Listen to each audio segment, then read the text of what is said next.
女士们、先生们，大家上午好，欢迎出席国务院新闻办新闻发布会。今天进行经济数据例行发布，我们邀请到国家统计局新闻发言人、总经济师、国民经济综合统计司司长傅林辉先生。And Ms. Wang Guanhua,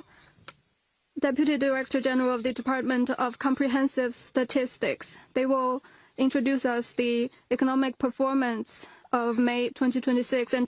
take your questions. Thank you, host. Media friends, good morning. According to previous practices, I will tell you about the national economic performance of May and then answer some questions. In May, the general performance quite steady. In May, under the strong leadership of the CPC Central Committee, with Comrade Xi Jinping at its core, all regions and departments fully implemented the decisions and arrangements made by the CPC Central Committee and the State Council, pursued progress while ensuring stability, applied the new development philosophy, fostered a new pattern of development, implemented more proactive and effective macro policies, and addressed external shocks and challenges. Now, production and supply registered steady progress, employment and prices were generally stable, foreign trade demonstrated strong resilience, and new growth drivers witnessed robust development. The national economy maintained steady momentum with innovation-led and high-quality development. First, accelerated growth of industrial production, equipment and manufacturing, and high-tech manufacturing grew fast. In May, the total added value of industrial enterprises above the designated size grew by 4.5%. The month-on-month growth was 0.4%. In terms of sectors, the value added of mining up 2.3%, manufacturing up 4.4%, production and supply of electricity, heat power, gas, and water up 7.6%, value added of equipment manufacturing up 9.5%, high-tech manufacturing up 15.1%, 1.2% and 2.3 percentage points faster than that of the previous month, respectively. Added value of state-holding enterprises up 3.7%, shareholding enterprises up 5.2%, enterprises funded by foreign investors or investors from Hong Kong up 1.9%, private enterprises up 2.7%. The production of 3D printing devices, lithium batteries, and industrial robots grew by 54.4%, 40%, and 27.9% respectively. In the first 5 months, the manufacturing purchasing manager index stood at 50%. In the first 4 months, the total profits made by industrial enterprises were up by 18.2% year-on-year. 2. Service sector grew steadily and modern services showed good momentum of development. In May, the index of services production grew by 4.4%, 0.1 percentage points up than previous month. Information transmission software and information technology services, leasing and business services, finance and transport and storage and postal services grew by 11.3%, 10.97% and 4.8% respectively. Index of service production increased by 4.8%. First 4 months, business revenue of service enterprises up 6.4%. In May, the business activity index for services stood at 50.3%. Business activity expectation index of services was 55.4%. For industries like railway, transportation, telecom, communication, broadcast, television, and satellite transmission services and insurance, stayed within the high expansion rate of 55%. Third, market sales continued to grow and service retail showed good momentum of growth. Total retail sales of goods and services increased by 2.8%. Retail sales of services increased by 5.4%. That of goods up 1.2%. Total retail sales of consumer goods reached about 20,000 billion yuan, up 1.4%. First 5 months, the online retail sales of goods and services reached about 8,000 billion yuan, up 5.9%. Online retail sales of goods reached about 5,000 billion yuan, up 5%. Online retail sales of services reached 3,000 billion yuan, up 7.6%. Total retail sales of consumer goods reached about 4,000 billion yuan, down by 0.6%.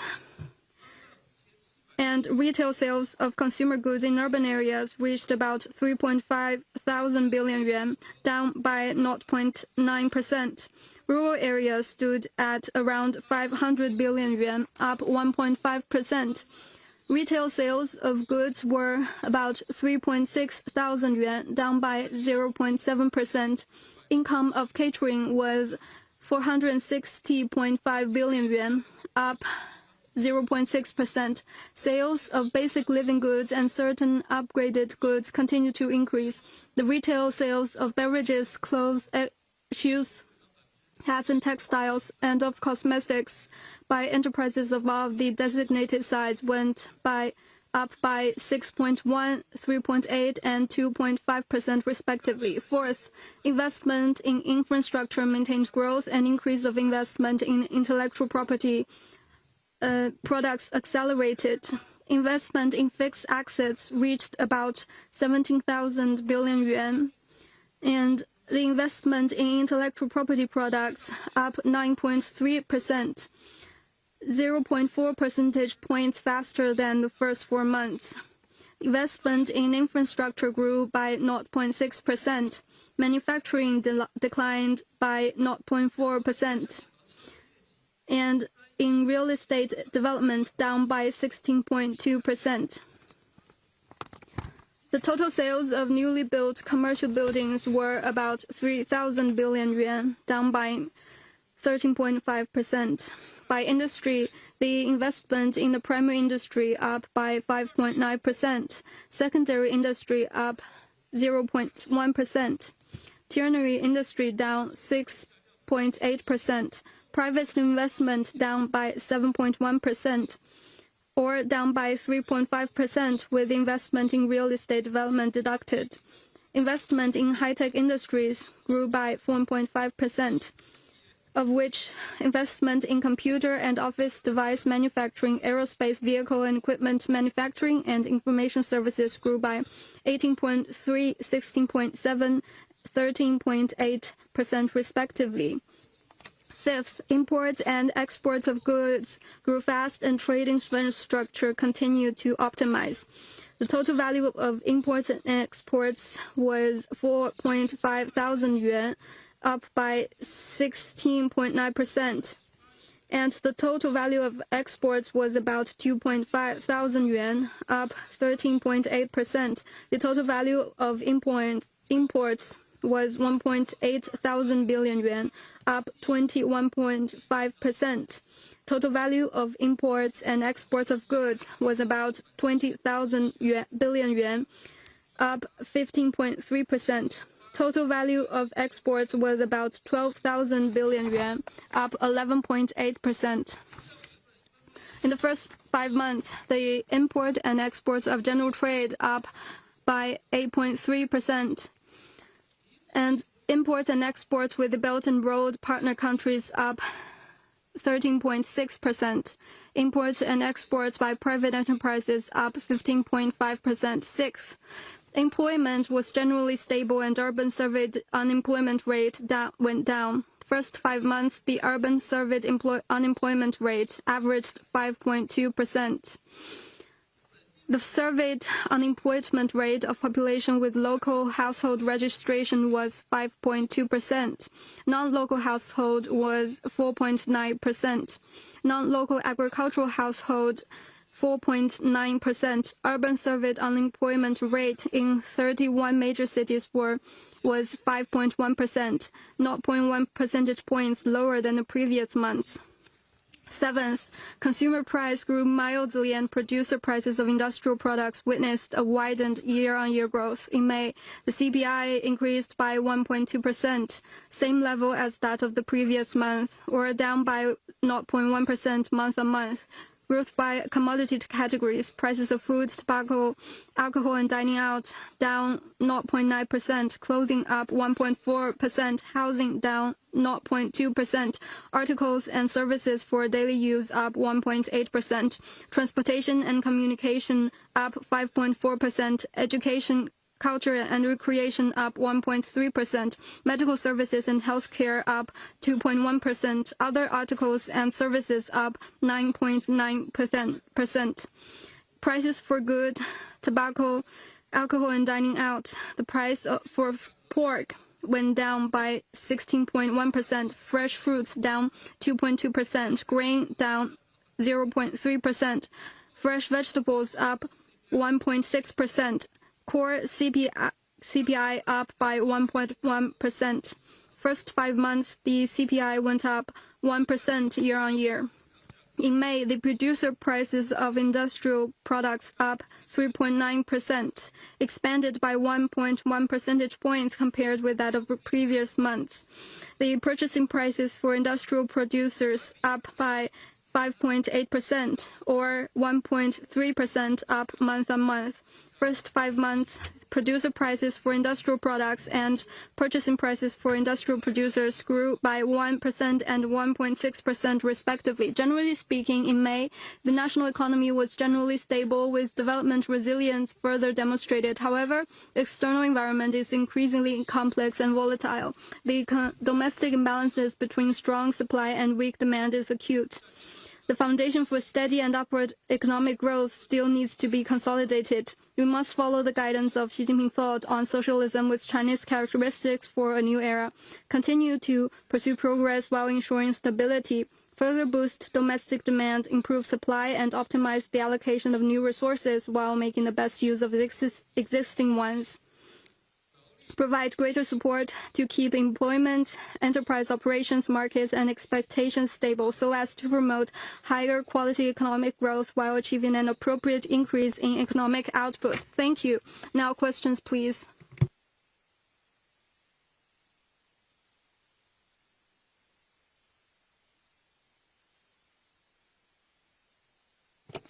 CCTV. How do you evaluate China's overall economic performance in May? What are the highlights and the areas undergoing pressure? Thank you. In May, we are faced with complex and challenging international environment and the continued spillover effects of the conflicts in the Middle East. Parts of the country have high temperature and rainy weather, exerting an impact on supply and demand, but all regions and departments have taken more proactive and effective micro-policies in the face of external challenges and domestic difficulties. We have ensured the steady growth of supply, fostered the emergence of new growth drivers, promoted employment and people's well-being. The national economy maintained overall stability and continued to enjoy high-quality and innovation-led development. It has the following features. First is steady growth of production. On agriculture, our summer crop is expecting a bumper harvest. On industry, innovation is playing a bigger role. Production is growing steadily. In May, above-scale industrial value-added grew by 4.5%, 0.4 percentage points faster than last month. Equipment manufacturing is playing a notable underpinning effect. It has become a driver behind the fast expansion of industrial production. In May, above-scale equipment manufacturing's value added grew by 9.5%, contributing to close to 80% of the overall expansion of industries. On service sector, modern service sector, producer services are both enjoying a sound momentum, enabling faster growth of the service sector as a whole. In May, service production index grew by 4.4% month-on-month, year-on-year.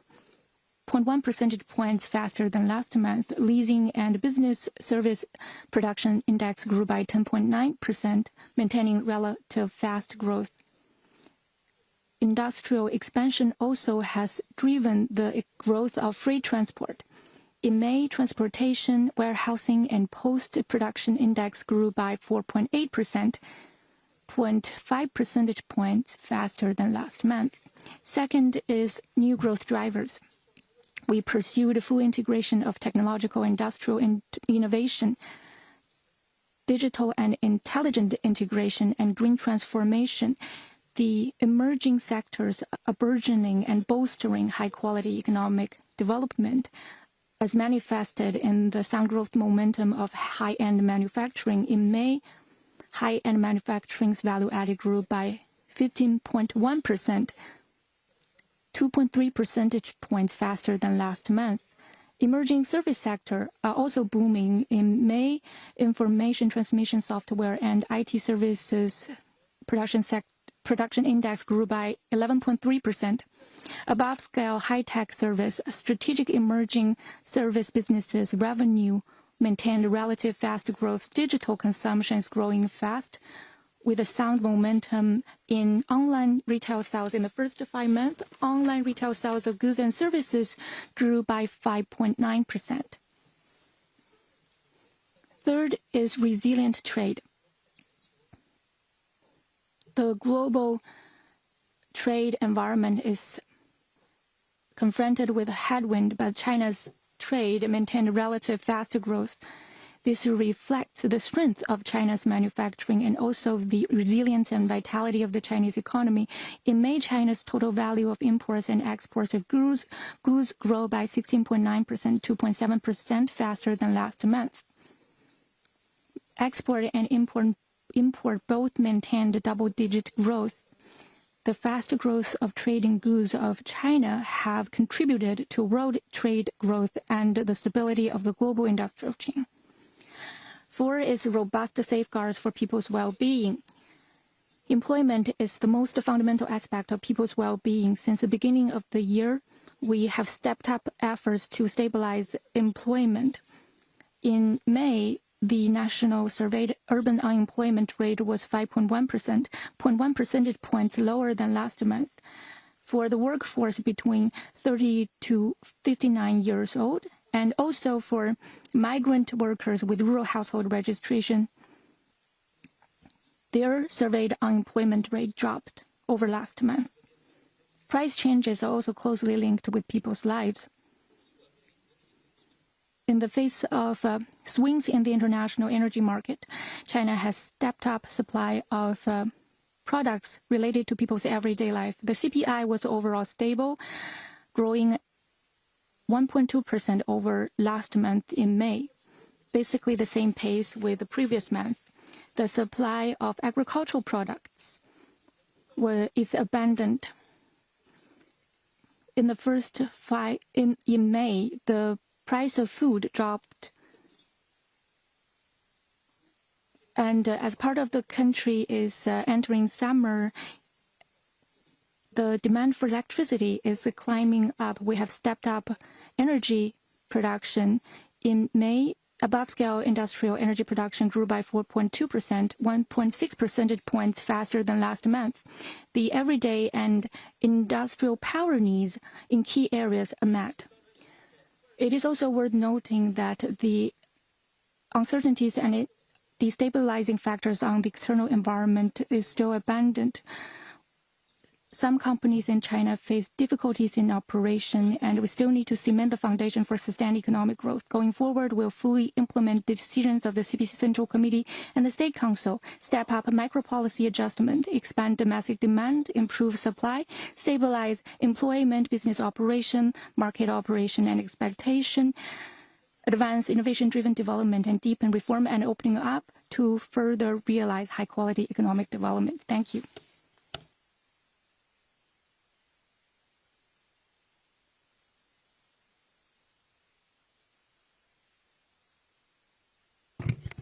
Fixed asset investment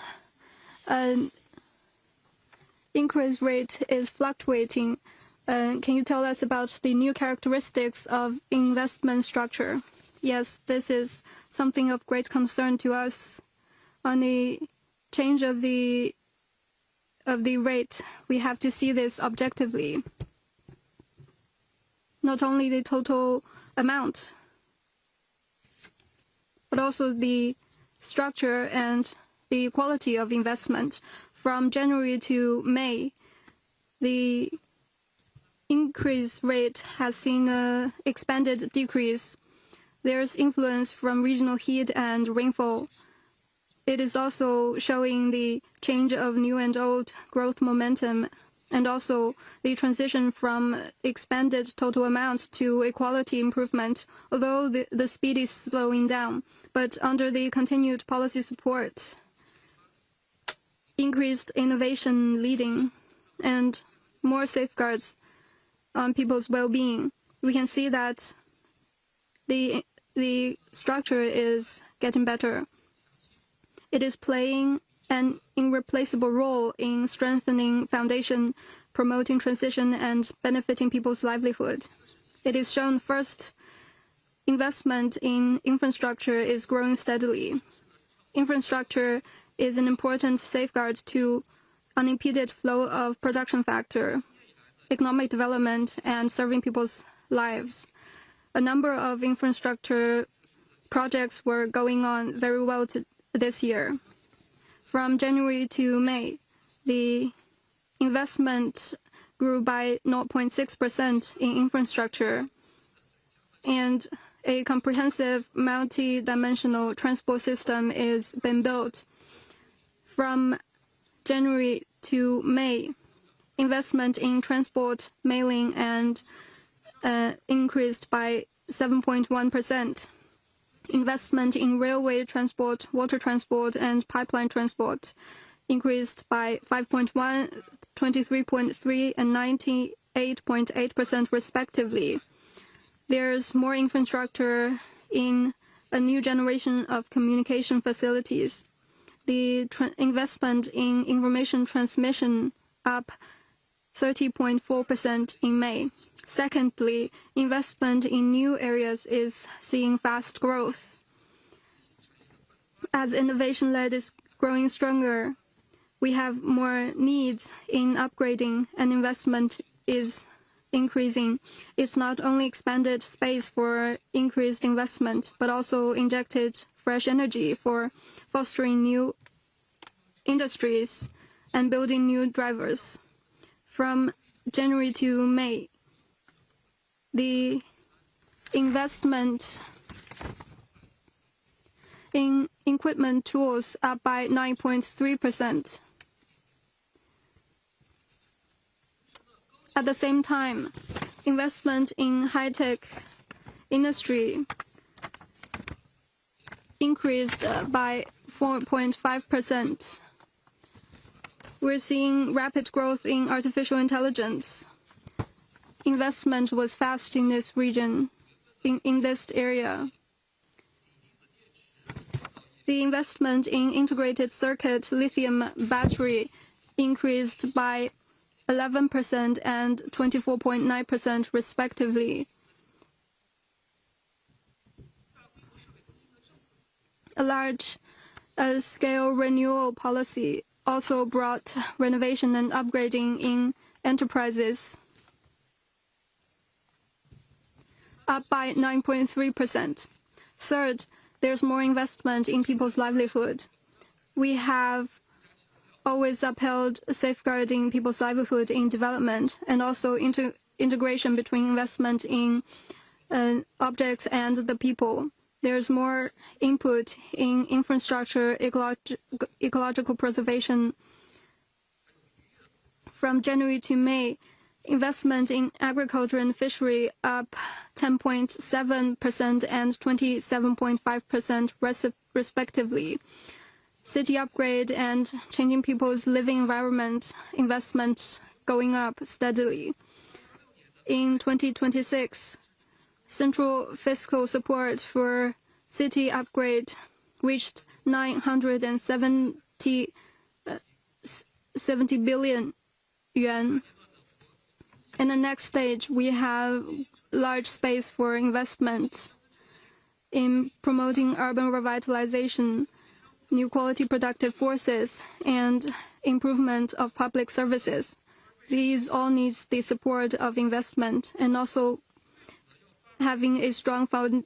foundation for high quality development. We need to stimulate the vitality of private investment to integrate investment in the objects and the people, and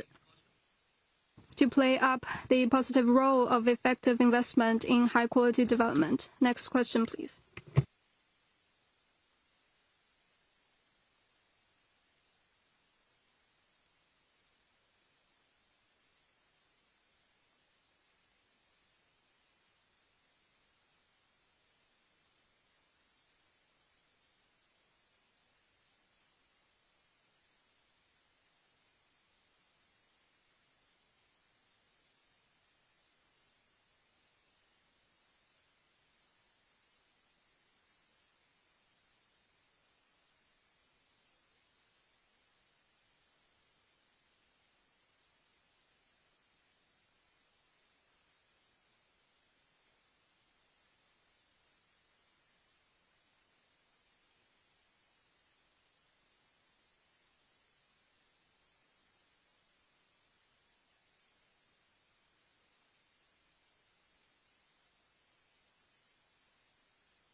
Thank you for your question.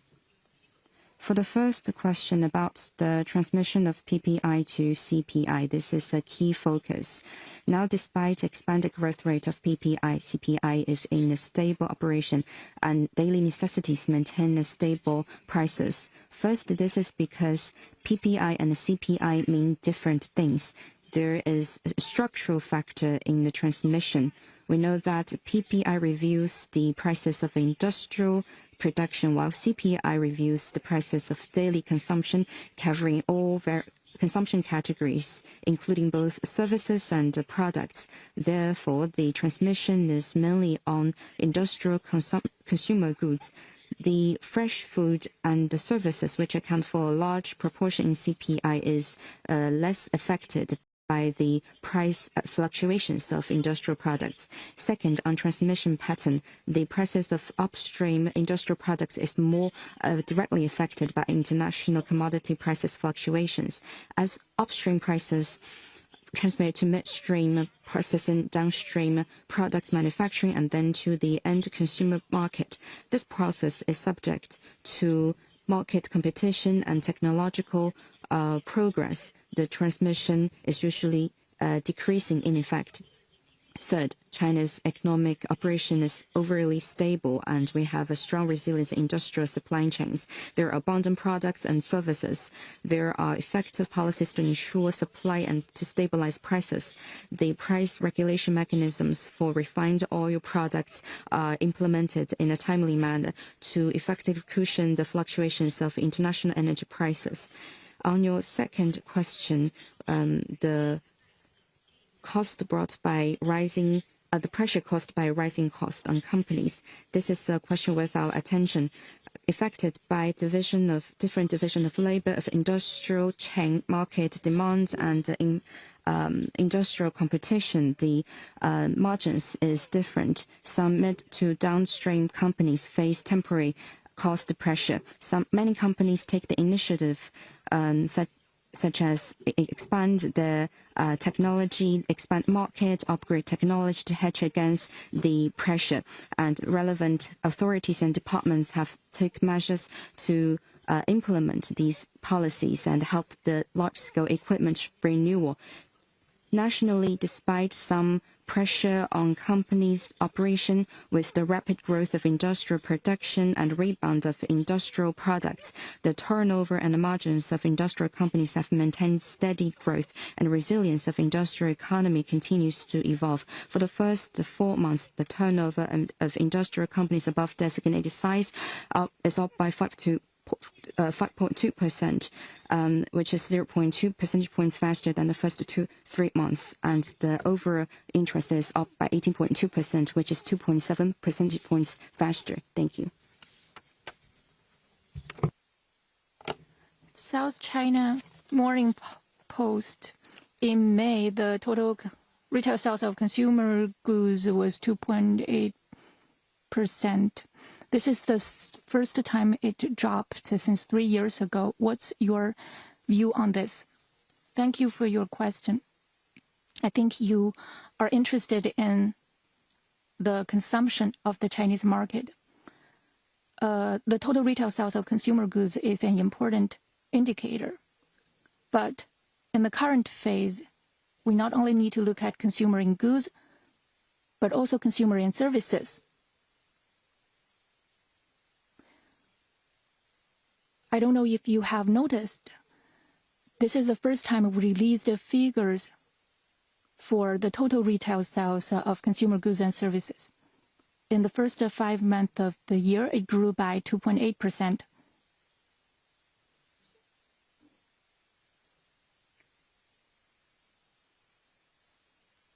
We need to look at the whole picture when assessing China's consumption, not only on goods, but also for services. Since the beginning of the year, the country has launched special initiatives to boost the consumption, to build new consumption scenarios, stimulate services consumption, and promote its upgrading. The overall scale continues to expand with many highlights. As I introduced, the total retail sales of consumer goods and services are growing steadily. In May, retail sales of goods dropped slightly. This is mainly because of the high base figure for the same period last year, because of the large-scale trading and renewal programs, and also the online retail sales for the shopping festival on June the 16th.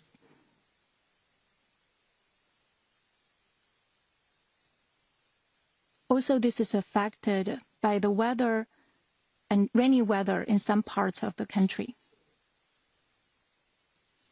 But overall, China's consumption market is overall stable with improved quality and continued upgrading. This trend remains unchanged. First is sound growth of consumer consumption of services. As the country enters a new development stage and enjoy more varied consumption scenarios, services consumption continue to unleash its potential, becoming an important driver of China's overall consumption growth. It has become an important indicator assessing China's consumption development. In the first 5 months, retail sales of services grew by 5.4%. This has outpaced the growth of retail sales of goods. This is in line with the laws governing economic development and also is demonstrative of China's upgrading in its consumption patterns. In developed countries, one can also observe such a trend as the consumers shifted their focus from consumption in goods to consumption in services. Tourism and traveling consumption are growing fast, driving the growth of transportation and mobility in the first 5 months. Tourism, information, retail services, transportation and mobility retail sales have maintained relative fast growth. Cultural events, sports events, and performances are also favored by the public. They are also driving the growth of consumption of services. In the first 5 months, culture, sports, and leisure retail sales grew by over 10%. During the May Day holiday, different parts of the country adopted incentives for consumption. And the supply of services popular among the public are also increasing. Cross-region traveling during the May Day holiday also grew by 3.5%. Performances consumption grew by 10%. Second is the new types of consumption continued to gain traction. There are new consumption demands and dynamics, and the countries have taken measures to unleash the potential of new types of consumption, including online, digital, and green consumption.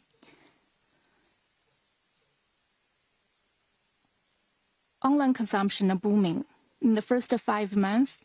online retail sales of goods and services grew by 5.9%. Year-on-year, online retail sales of goods grew by 5%, outpacing the overall growth of retail sales of goods. Digital and green consumption also enjoying a sound momentum of growth. Digital services and products are enjoying fast growth. In the first 5 months, communications and information services grew by over 10%. Wearables and other smart devices retail sales also growing fast. Green consumption enjoys fast growth. In the first 5 months, above-scale enterprises retail sales of home appliances with medium to high energy efficiency grew by over 30%. In the past 2 months, the retail sales penetration rate of new energy vehicles exceeded 60%. New business formats and models continue to expand. In the first 5 months, above-scale warehouse clubs, unstaffed stores retail sales both grew by over 20%. Third is consumption of goods continue to upgrade. With new consumption notions, now people favor high-quality products. In the first 5 months, above-scale enterprises retail sales of cosmetics and communications equipment grew by 4.9% and 13.8% respectively, both registering relative fast growth. The upgrading was also reflected in the shopping for daily supplies. They focus more on experiences and quality, driving the growth of retail sales of goods. In the first 5 months, above-scale enterprises retail sales of food, clothes, and household goods grew by 8.4%, 7.2%, and 4.6% respectively, outpacing the overall growth rate of goods. Fourth is the rural markets are showing great potential for driving consumption. In the first 5 months, rural retail sales of consumer goods grew by 2.6%, 1.4 percentage points faster than that of the urban region. As the rural areas gain access to the internet and modern logistics, the prospect for the consumption market in the rural regions are promising. Overall, China's consumption market is overall stable with improved structure and new growth areas. People's consumption will and capability needs to be strengthened further, and sometimes the supply does not meet the need for high-quality products. We need to further advance the special initiative to boost consumption, enrich consumption scenarios, improve consumption environment to better unleash its potential and improve people's lives. Thank you.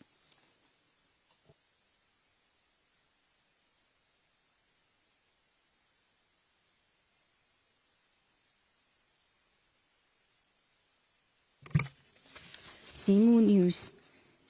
Looking at the data in the first few months, emerging industry maintained a rapid growth. What's the data-wise? What's new for industrial upgrading new driving forces and new products, and what's the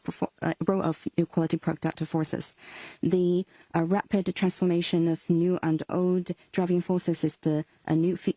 remarkable feature in current economic operation. This year, tangible progress has been made in industrial upgrading, digital empowerment, and the green transition. This not only underpins the economic growth, but also improves the quality, resilience, and sustainability of development. First, innovation outcomes continue to emerge. The innovation expenditure continues to empower high-quality development. Last year, the ratio of R&D spending to GDP for the first time surpasses the average level of OECD countries.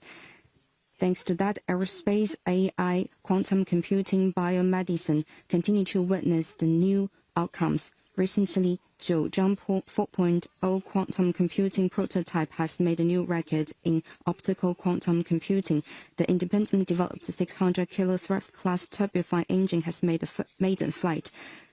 This has provided technological support for innovation outcomes implementation. Meanwhile, it's faster for innovation outcomes to be put into use in reality. For the first 5 months, a total of 372,000 invention patents have been authorized, up by 12.1% year-on-year. Second, industrial upgrade is accelerated. Industrial structure has been transformed to a higher-end, smart and green direction. For the first 5 months, high-end manufacturing accounts for 60% of the total, and high-end manufacturing accounts for 40% of the total. There are planes and trains and also the daily necessities such as phones and cars and computers. They are all relevant to equipment manufacturing. They are the support of our hard power and also have been integrated in our daily life. Meanwhile, as digital economy deeply integrates with real economy, 5G plus, AI plus, industrial internet plus have witnessed new scenarios. AI big model, quantum technology, embodied AI has witnessed more Chinese companies. The industrial structure upgrade has also driven the coordinated development of information technology, modern finance, commercial services. In May this year, the production index of information transmission, software, leasing, and finance grew by 11.3%, 10.9%, and 7% year-on-year respectively. This has been a key software propping up the hardware of manufacturing. Third, emerging needs continue to be unleashed. High-end manufacturing, green energy, and smart manufacturing has been strengthened investment. For the first 5 months, electronic circuit, lithium-ion battery, and airplane manufacturing investment has increased by 50.9%, 24.9%, 19.7% year-on-year respectively. Now, availability is not just the only requirement. People also want good quality and experiences. New energy vehicles, energy conserving appliances, and smart products have been more and more popular. For the first 5 months, the retail growth rate for wearable devices nearly doubled. In foreign trade, many made-in-China products are well received. High-end and low and green carbon development has become a new name card for foreign trade. Fourth, development quality has improved. The quality is upgraded as the new and old driving forces are shifted in an orderly way. China's economy has been upgraded both in quality and quantity. For the first 5 months, the energy consumption per unit of value added of industrial enterprises above designated size is decreasing, which means the consumption per unit of output is also declining. This is due to our clean energy supply system. And also for the first 5 months, while automobile production declines, the value added of automobile manufacturing enterprises above designated sizes still has a positive growth. This reveals that higher value added models account for a higher proportion. In general, our driving forces transformation has made effect. But that said, this transformation is a long task and a systemic project which cannot be done overnight. There will be some pressure and pain. We need to know that we need to maintain the strategic focus and make sustained efforts and deepen reform and strengthen innovation so as to achieve higher quality and more sustainable development in economic transformation. Thank you.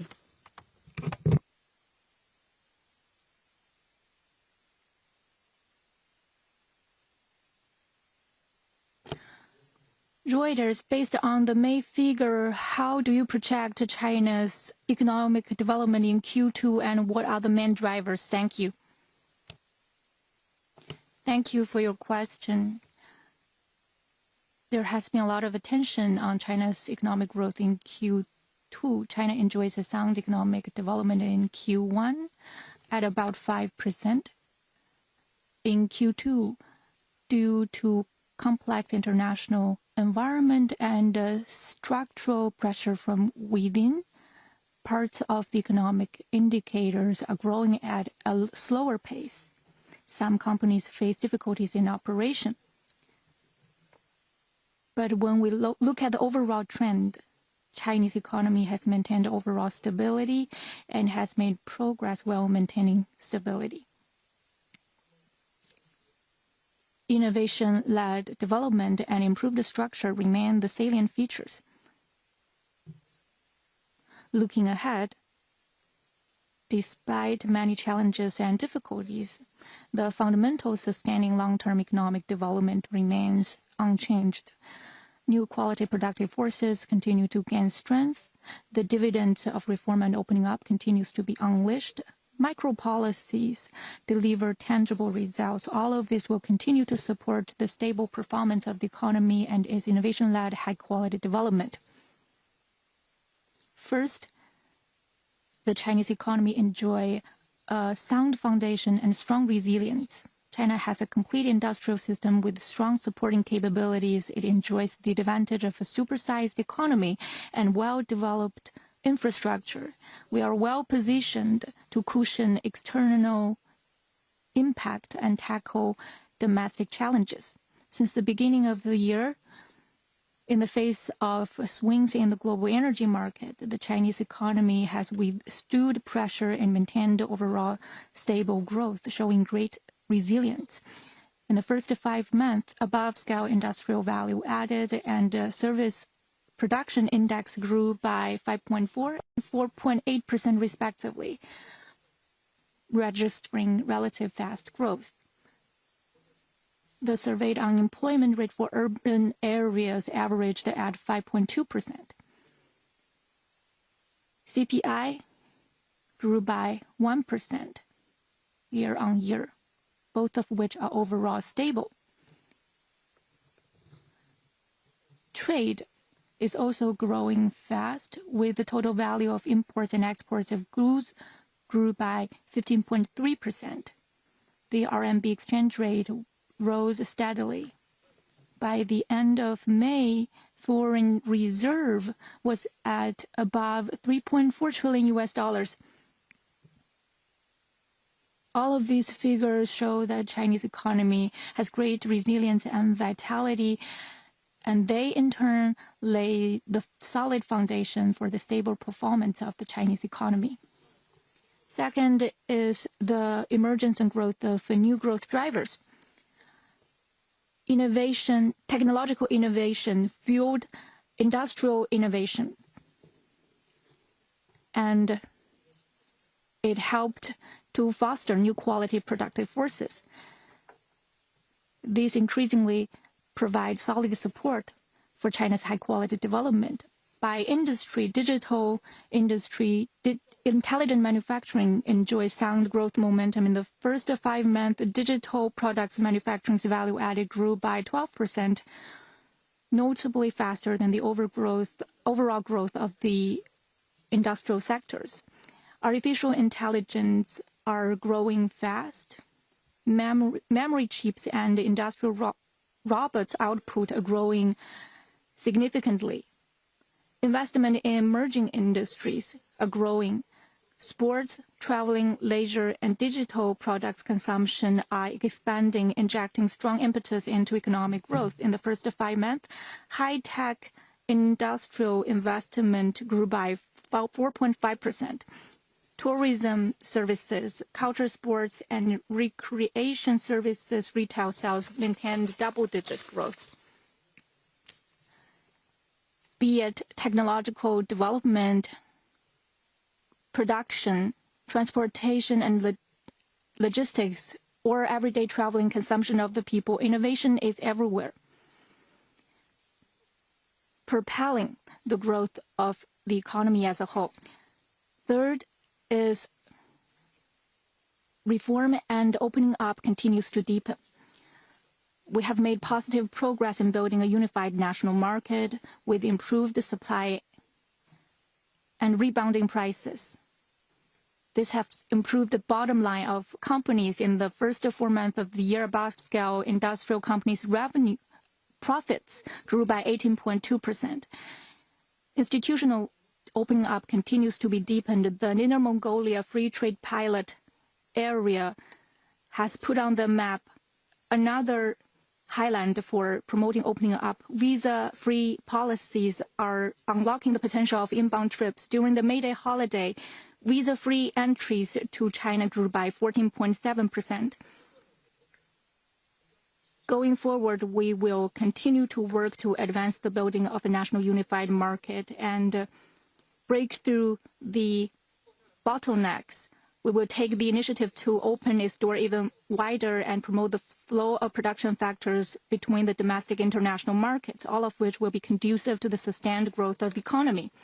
Fourth is more effective micro policy. More proactive micro policy. The 2 priorities and upgrade and trade-in programs, the improve the quality and capabilities of the service industries and policies to ensure smooth industrial chains. All of these policies have been adopted and help to ensure stable economic performance. In the face of the spillover of the Middle East conflicts, we have ensured stable prices and supply and promoted livelihood and economic development. Recently, we have adopted a number of nation-level specialized policies. We are confident the rollout of these policies will create synergy and produce good effects. We have ample policy room, rich policy reserve, and flexible adjustment tools. We have every capability and condition to ensure stable performance of the economy. Overall, China's economy has a solid foundation, numerous strengths, great resilience, and potential. The stable economic performance is on a solid footing. We will step up micro policy and counter-cyclical and cross-cyclical adjustment, foster new growth drivers, and advance high-quality development to improve people's well-being. Thank you.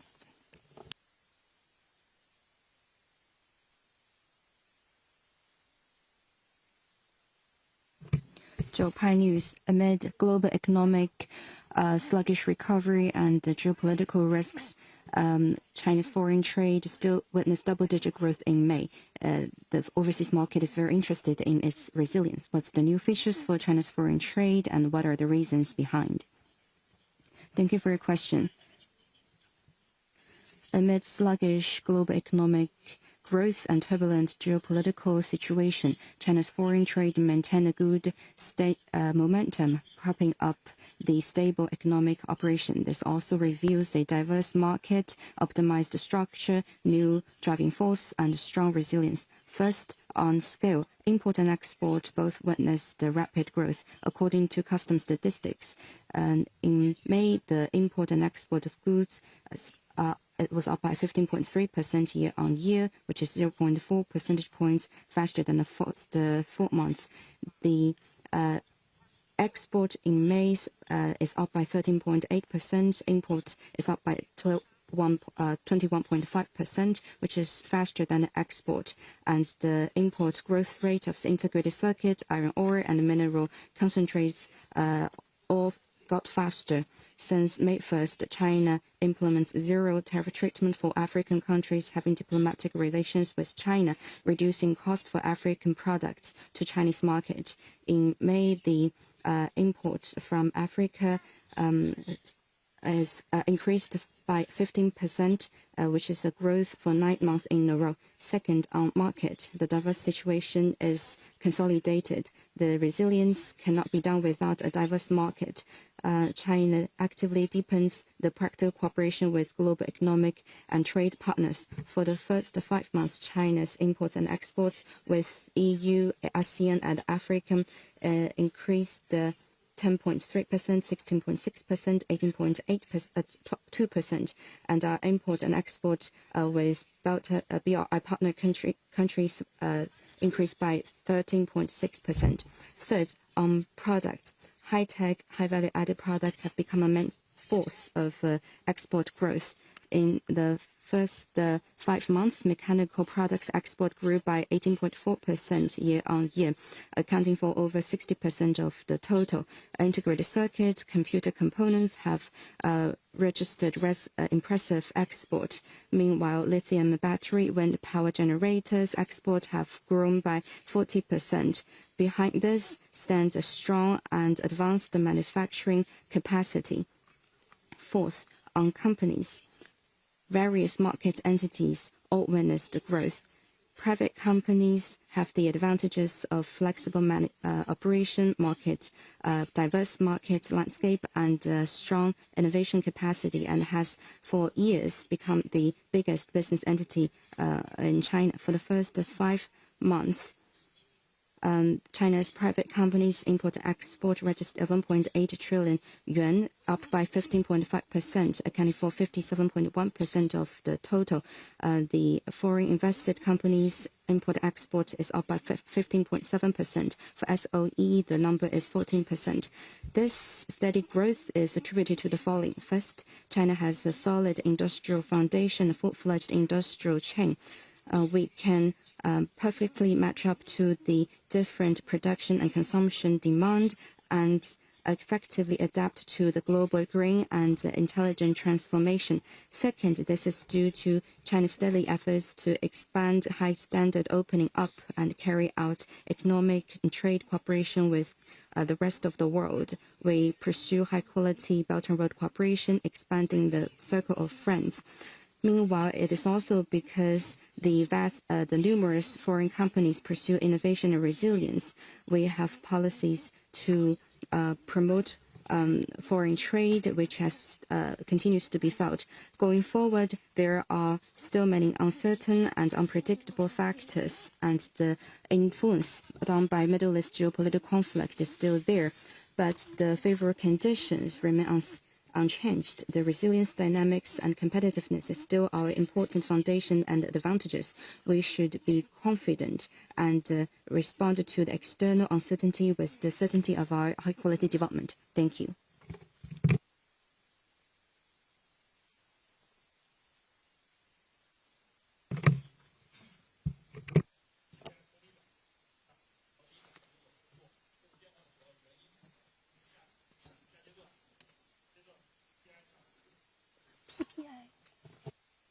In May, PPI continues to grow.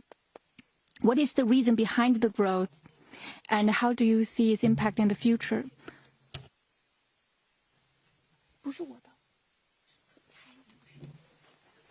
In the first 5 months of year, China's PPI grew by 1%.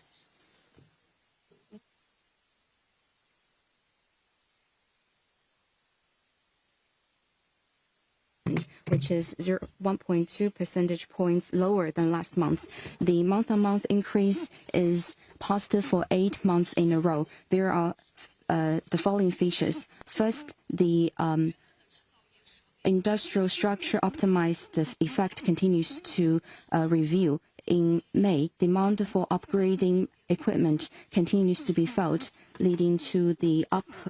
increase of ferrous metal and rolling processing. The computing demand is increasing, driving up the rising prices of non-ferrous metal, electronics, electrical machinery. In May, the prices for rolling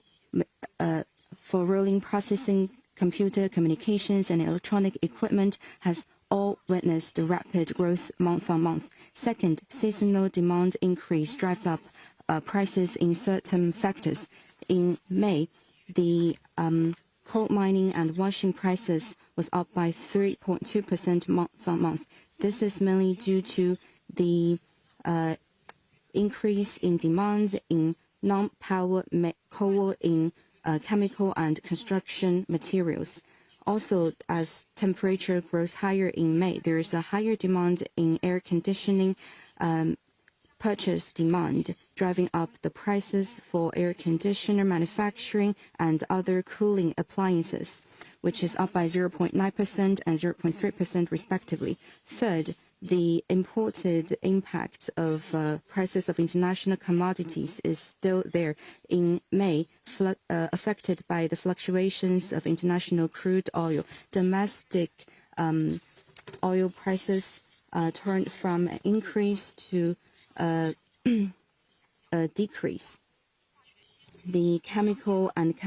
industry and chemical fiber month-on-month increase also declined. This is a main reason behind the drop in PPI's month-on-month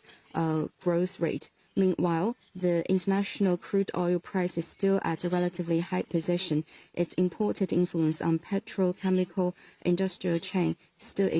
remains unchanged. Compared with May last year, oil gas extraction, petroleum processing, and other industries' X-factor prices is still growing. We will continue to monitoring the imported impact. Going forward, despite the international situation and the geopolitical tensions, we still have a strong energy supply capacity and diverse import channels. This will form a good foundation to resist external market volatility. Thank you.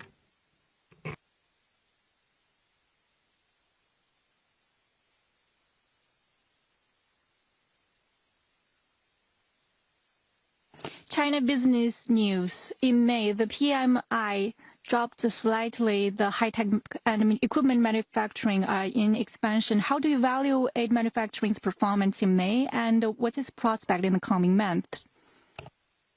Thank you for your question. Manufacturing is an important part of China's real economy and is demonstrative of China's industrial competitiveness. Over the years, China has made progress in this sector. Since the beginning of the year, with our concerted efforts, the manufacturing enjoys a sound momentum of development. In May, the manufacturing industry continues to maintain steady growth, fueled by innovation-driven growth and improved structure. It has made contribution to industrial upgrade and overall economic growth. I think there are some features in its development. The first is the accelerated growth of production, especially in equipment manufacturing. As I mentioned in my opening remark, in May, above-scale manufacturing value added grew by 4.4 percentage points faster than last month. Equipment manufacturing is playing an underpinning role. Its growth rate is at 9.5%, 1.2 percentage points faster than last month. It contributed to, as I said before, close to 80% of the above-scale industrial growth. The structure continues to improve. High-end manufacturing is spearheading the structural improvements. The manufacturing industries are moving up the value chain. The value added of high-tech manufacturing in May grew by 15.1%, 2.3 percentage points faster than last month. Investment in high-end manufacturing continues to grow, building strength for its future development. In the first 5 months, high-tech manufacturing's investment grew by 3.4%. Third is new growth drivers, epitomized by new types of manufacturing. digitalization is driving the growth of the production of digital products. In May, above-scale digital products manufacturing's value added grew by 13.9%, 1.9 percentage points faster than last month. AI's development is also driving the growth of manufacturing. In May, integrated circuit manufacturing, special electronic material manufacturing's value added grew by 87% and 29% respectively. Green and low carbon transformation has also driven the growth of lithium-ion battery, bio-based chemical fiber, and carbon fiber and its composites output, which grew at 40%, 18.1%, and 13.4% respectively. Fourth is revenue and margins continue to improve, and corporate expectation is overall stable. The steady growth of production, rebounding prices have helped to increase manufacturers' revenue and profits. In the first 4 months of the year, manufacturers' revenue grew by 5.8%, its profits up by 20.4%. The profits of equipment manufacturing grew by 15.4%, that of high-tech manufacturing 44.8%. The improved margins has helped to stabilize the business expectation. The production index in May was 51.2%. The business activity expectation index was 53.9%, both registering expansion. Overall, the manufacturing's momentum is good in May, with improved structure and showing great vitality and resilience amid complex environment. We still face challenging external environment and the spillover effects of the Middle East conflicts exerting impact on global energy and energy supply and industrial chain, driving up the costs for Chinese businesses, and we still face with temporary difficulties posed by inadequate domestic demand. We'll continue to implement the decisions of CPC Central Committee and the State Council, help companies ease their difficulties, and upgrade the manufacturing and cement its foundation for sound development. The last question.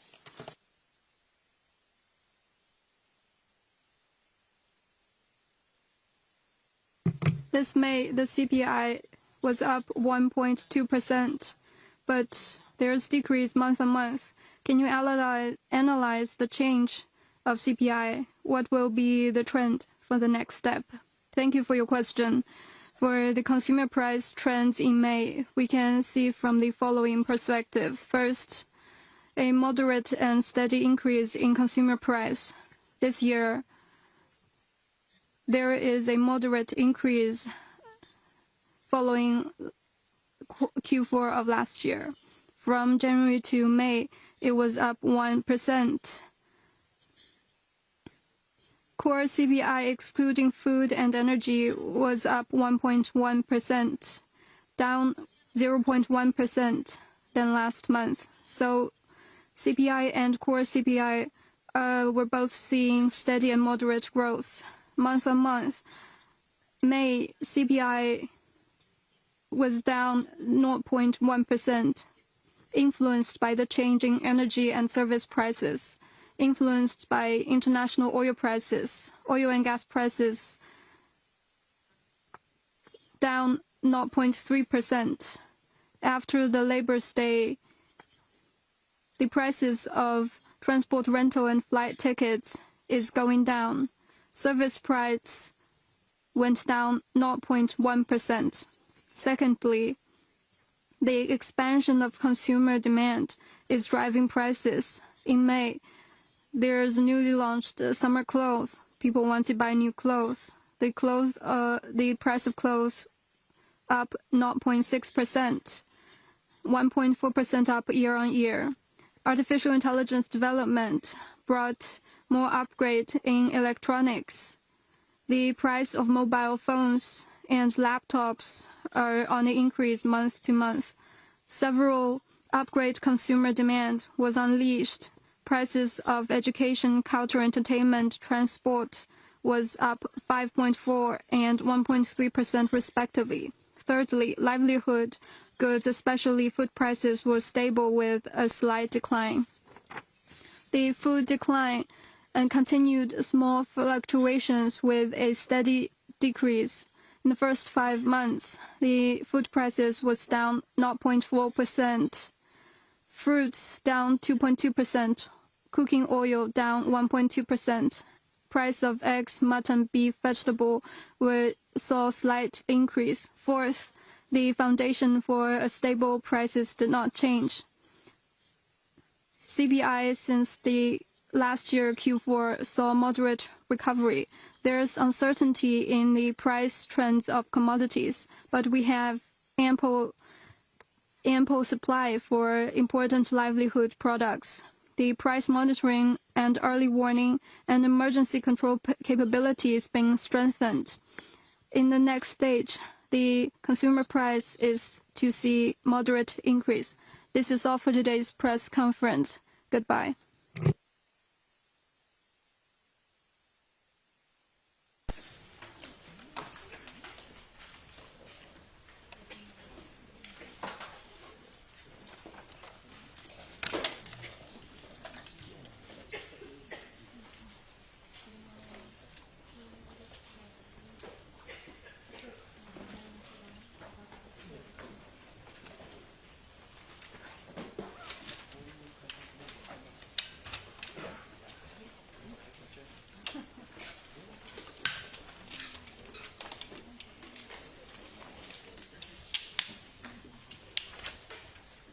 Yeah.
見しながら検討していく方針です。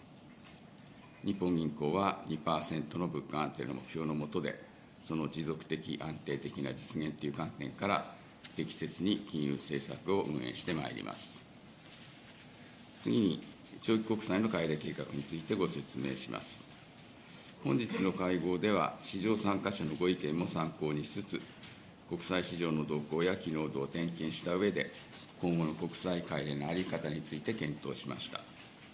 その結果、月間の長期国債の買い入れ予定額を2027年1、3月までは原則として毎四半期2000億円程度ずつ減額する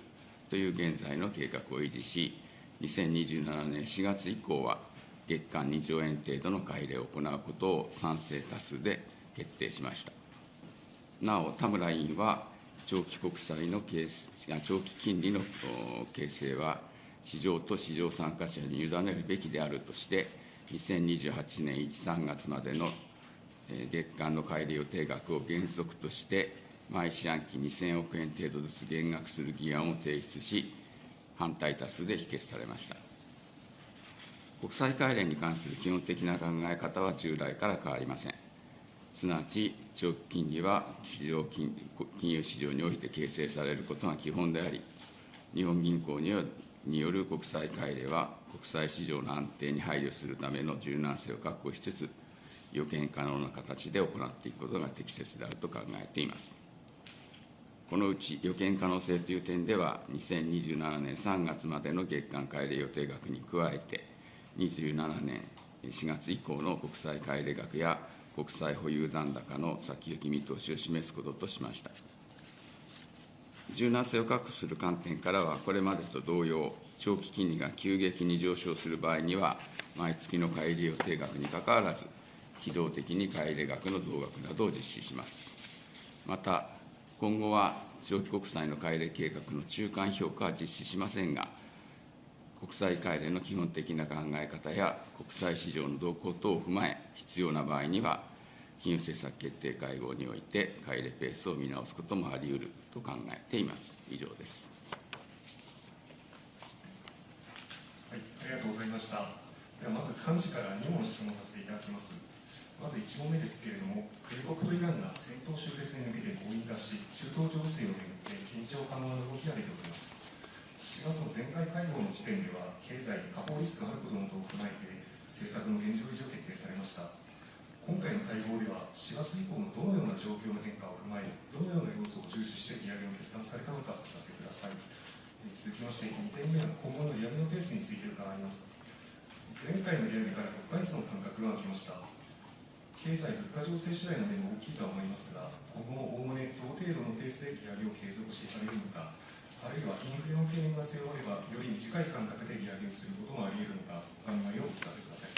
はい。まず1問目ですけれども、前回の会合以降の状況を見ますと、中東情勢については、米国およびイラン双方が戦闘終結等に関する覚書に合意した旨を発表するなど、さまざまな動きが見られており、これは望ましい動きというふうに言えると思います。もっとも、今後の物流の回復ペースなどを含めて、依然として不透明な状況は続いています。その上で、我が国の実体経済面を見ますと、先ほど申し上げたとおりですが、原油価格上昇が景気の下押し要因となっているものの、高水準の企業収益や雇用所得環境の改善などが経済を下支えする方向に作用しています。この間、政府によるエネルギー負担緩和策などの効果が今後も見込まれることに加えまして、中東依存度の高い原材料の代替調達が進展していることなどから、経済が大きく下振れるリスクは一頃よりも低下していると判断しています。こうした下で、我が国経済は伸び率を縮小しつつも、緩やかな成長を続けるという中心的な見通しに、おおむね沿って推移していると判断します。物価面では、足元の消費者物価の前年比は 2% を下回る水準となっていますが、原油価格の上昇を起点に、企業間取引における価格転嫁がやや速いスピードで進んでおり、これが今後、消費者段階における幅広い品目の価格上昇に波及していく可能性があります。こうした中で、中長期的な予想物価上昇率が引き続き上昇していることも踏まえますと、基調的な物価上昇率が 2% の物価安定の目標を超えて上振れていくリスクがあると判断しています。このように、前回会合以降、経済が大きく下振れるリスクが低下し、中心的な見通しにおおむね沿って推移している一方、価格上昇の動きが幅広い品目に波及したり、基調的な物価上昇率が上振れていくリスクがあることなどを踏まえまして、本日の会合では、4月の展望レポートでお示ししていた金融政策運営方針に沿って、政策金利を引き上げ、金融緩和の度合いを調整することが適切であると判断したところです。それから2問目ですけれども、これも先ほど申し上げたとおり、今後の金融政策運営については、基調的な物価上昇率が 2% に近づいている中、現在の金融環境が緩和的であることを踏まえますと、経済、物価、金融情勢に応じて、引き続き政策金利を引き上げ、金融緩和の度合いを調整していくことになると考えています。先行きの金利のパスや金融緩和度合いを調整するペースについては、当面は引き続き中東情勢の展開が金融為替市場や我が国の経済物価に及ぼす影響を注視する必要があると考えています。その上で、経済物価の中心的な見通しが実現する角度やリスクを点検しながら、適切に判断していきたいと思います。特に物価動向については、基調的な物価上昇率が 2% に近づいていることを踏まえますと、これを 2% 程度の水準で安定させていくという観点が重要になるというふうに考えています。以上です。総裁、ありがとうございました。それでは、川下さん、ご質問の方をお願いいたします。それでは、マーケットニュース、井上さん、お願いします。すみません、こちらです。マーケットニュースの井上と申します。よろしくお願いします。今お話が出ました、特徴の物価が2% を超えるリスクがあるということで、日本ではなかなか 2% では安価されてないと思うんですけど、そのような中で、やはりその 2% が安価されてない状況で、やっぱり 2% が人を安定させたいのかであれば、早めの利上げが必要かと思うんですけれども、一方で、日本でよく言われると、賃金スパイラルが取らないとなかなか物価上昇に勢いがつかないという見方もありますけれども、その辺を含めて、すので、お願いいたします。はい。2% に安価していない中で、どうやって 2% に安価していくのかということと、賃金物価スパイラルについてのご質問だったと思います。まず、基調的な物価上昇率を重視して我々は政策をやっているわけですけれども、この点、引き続き 2% に向けて緩やかに上昇していると。そして、これはメインシナリオですね、中心的な見通しでは、今年度の後半から来年度にかけて、物価目標とおおむね整合的な水準になるというのが、これがメインシナリオです。ただ、最近の企業間取引の価格転嫁のスピード、それから中長期的な予想物価上昇率が、これは継続的にですけれども上昇してきていること、こういうことを踏まえますと、基調的な物価上昇率が 2% を超えて上振れていくリスクにも配慮する必要がある、留意する必要がある、これは今回の利上げの理由の一つでもあるわけです。それから、賃金と物価のスパイラルにつきましては、賃金と物価が相互に参照しながら上昇していくということ、このメカニズム自体は、人手不足の状況の中でかなり定着してきているというふうに思います。ただ、それがちょうど 2% になるのか、賃金の状況、それから物価の状況は今後見ていく必要があるというふうに思いますけれども、これまでのところですね、ベアでいうと 3% 台半ばぐらいで、今年もほぼ定着しそうですし、決着しそうですし、それから、例え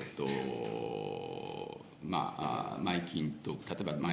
計の定例給与なんか見てますと、2% 台後半から 3% ぐらいということで、おおむねですね、2% の物価上昇に見合うような形で、整合的な形で賃金が形成されていく、これがここ数年の流れになってきているという意味でですね、良いスパイラルというのはあまり使わない言葉かもしれませんけれども、物価と賃金が相互に参照しながら上がっていくというメカニズム自体はですね、それなりに定着し、かつそのことが 2% と、整合的な状況にあるというのはですね、ここ数年の流れとしては良い方向の動きかなというふうに思います。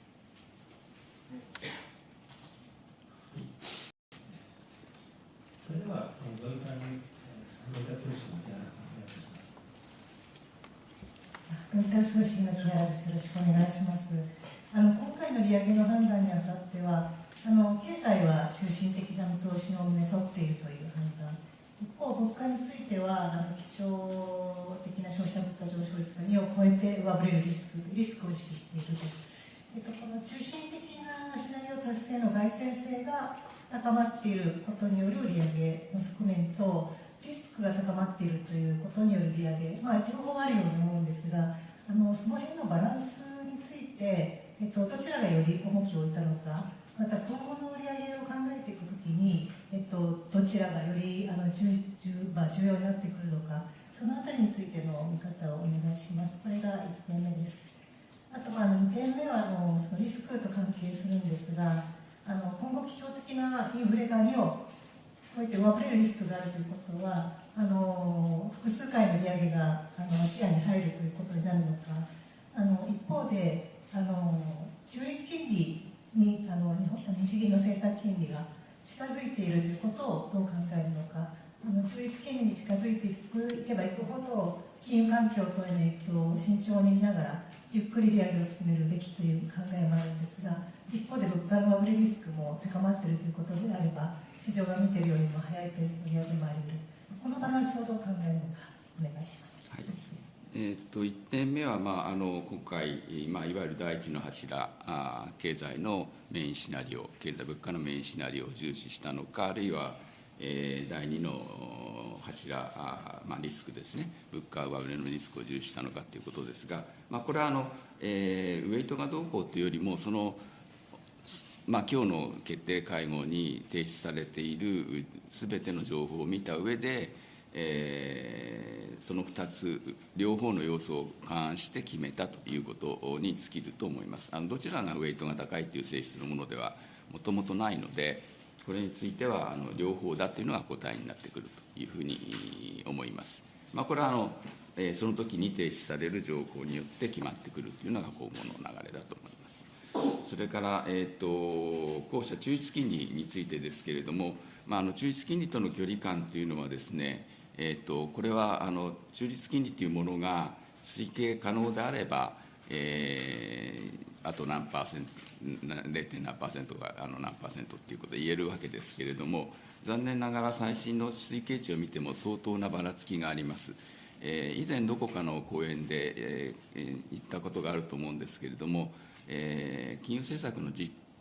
践していく立場から言うとですね、これだけ広いレンジだとあまり使えないというふうに思っていまして、実際にはやはり短期金利を上げていく過程で、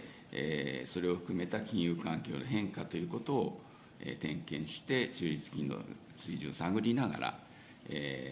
金融緩和の度合いを調整していくと、こういうやり方をしていくしかないかなというふうに思います。はい、日本経済新聞、竹内さん。日経新聞の竹内です。こちらです。今お伺いします。まず1点目、植田総裁欠席についてお伺いします。植田総裁、今回、書面での意見提出ということだったと思うんですけども、これがどのような内容だったのかを可能な範囲でお伺いしたいのと、今回、総裁欠席の状態で利上げを決めるということになったわけですが、振り返って、その総裁がいないことの影響、内田さん、どうお感じになったか。また、その体調面で植田さんは不安はなくて、任期中は総裁を続けられるという理解で言われるか、ちょっとなんかどうですか、同じ入院でも、内田さんがこの間まで入院されてましたけれども、決定会合では投票権を持っていて、一方で植田さんは今回、投票権がないということですけど、この差はどこから、どういった要因なのでしょうか。それが1点です。2点目が今後の利上げについてなんですけども、お話で中東情勢の展開を見ながらということでしたけども、米イランは戦闘終結で合意したと伝わってですね、ホルムズ海峡も開放される見込みが出てきましたけども、その場合、その金融政策にはどう効くのかっていうのを端的にお伺いしたくて、経済下振れリスクが後退するので利上げを進めやすくなるのか、それとも物価上振れリスクが後退するので利上げを慎重に進めることになるのか、以上2問です。はい。上田総裁の意見の中身ということですが、これは金融政策決定会合の中身というのは、主な意見、議事要旨、議事録という順番で公表していくということになりますので、この場で申し上げるということはできないと思いますが、大きな考え方は、これまで総裁から話していたとおりですし、この前、講演も行っていますので、想像はつく範囲かなというふうには思います。その上で総裁が欠席している中での会合ということですが、もちろん議論をこれまでずっと主導してきている総裁がおられないことにいないことについてはですね、寂しく思いますけれども、我々自身は当然組織として政策をやっているわけですので、そのことの影響ということは、これは基本的にはないというふうに思います。体調については私と違って短期の入院ですので、大きな影響はないというふうに私は思っています。その上で中東情勢の方ですけれども、中東情勢についてはですね、そもそも、今の動きが望ましいということは大前提としてですけれども、このあとどういう展開になってくるのかというところからわからないわけですし、その中身によってですね、それは経済の方のウェイトが高いものとして現れてくるのか、物価の方に対する影響が大きいものとして現れてくるのか、これは慎重に見極めていく必要があるでしょうね。そういう意味ではこの段階では分からない、今日の段階では分からないけれども、今後影響する事象であることはほぼ、このままきちんと、合意が実現していけばという前提がつきますけれども、重要な要素の一つになるというふうに思います。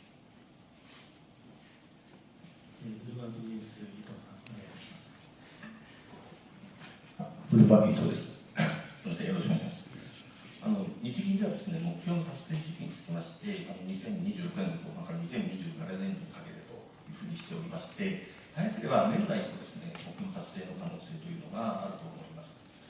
その上で、目標達成時期のが近づいていくことと、その間にその段階で中立金利というものを表記されるのであれば、今の利上げペースというのは果たして適切なのか、今後ですね、利上げをペースを遅らせる方がですね、リスクが高いというふうなお考えはないのかということが1点です。もう1点なんですが、今回の声明で、為替のリスクにつきまして、経済物価に与える影響を見ていくと、ちょっと今までよりちょっと見込んで書いてるんですけども、議員高よりもですね、為替円安にいった方が、より輸入物価に与える影響が大きいと思うんですが、この為替円安が進んだ場合、二次的波及ですね、物価の、そういったことになるリスクというのは高いと考えた、この2点お願いします。はい。まず目標達成というか、基礎的な物価が 2% に達する時期ということですけれども、これは2人の委員の方がすでに 2% になっているというふうに言っていますので、必ずしもコンセンサスがあるとまでは言えないと思いますが、大多数の委員は26年度後半から27年度にかけて、かなり広いレンジですけれども、その中に入っているということだと思います。で、その状況に、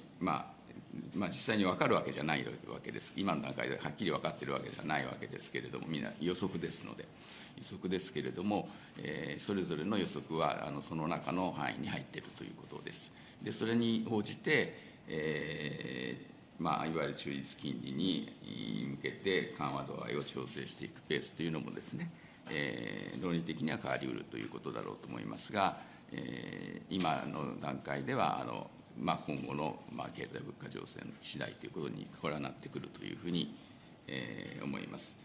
それから為替のリスクですけれども、為替についてはですね、これは常に、為替相場自体は我々のターゲットではない、目標ではないわけですけれども、経済物価に影響を及ぼす重要な要因の一つとして、毎回議論しています。で特に最近の会合ではですね、企業の賃金価格設定行動が積極化していますので、過去に比べると為替の変動が物価に影響を及ぼしやすくなっている。さらにそのことがですね、予想物価上昇率なり、基調的な物価上昇率に影響する可能性が、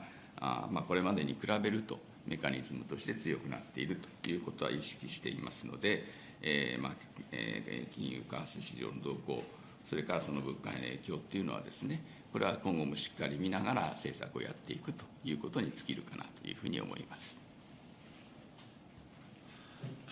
それでは朝日新聞榊原さんお願いします。朝日新聞の榊原と申します。どうぞよろしくお願いいたします。1点はですね、声明文の中にもありました、今回も金融緩和の度合いを調整することが適切であり、政策金利の変更後も緩和的な金融関係が維持されるというような文言がございました。これまでも中立金利についてご質問がありましたが、このようなその金融緩和の度合いを調節するという政策金利の上昇について、このような説明というのはですね、いつまですることができるのか、例えば今年後半にも2% に近づいていくとなると、こうした緩和的な領域から足を踏み出して中立的なところに近づいていく、こうした文言もいずれ近い将来使えなくなるというような認識でしょうか、教えてください。もう一点はですね、政府の経済政策との、整合性についてお伺いします。高市政権は国内投資の促進を掲げております。資金調達コストが上がる利上げは政府の経済政策と一致するのか、また政府はガソリン補助金などですね、そうしたインフレ下で補助金を投入していますが、物価高を抑える利上げとガソリン補助金などの政策は整合的なのか、教えてください。まず前者ですけれども、これは先ほど申し上げたことに大体尽きているんですけれども、今の金融政策の運営についての考え方というのは、ある意味、金融緩和が続いていることを前提に、金融緩和の度合いを調整していく、つまり中立的な水準になってくるまでの間のですね、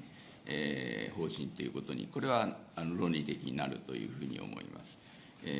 ただ、その中立的な水準にいつ達するのかというのは、これ、先ほど申し上げたとおり、実際に利上げをしていく中で判断していくしかないだろうというふうに実践的にはですね、思いますので、それがいつになるのかというのは、今の段階で我々は、なんていうの考え方を持っているわけではないということになります。したがって、それは長い期間かかるかもしれないし、短いかもしれないわけですけれども、中立的な水準である金融関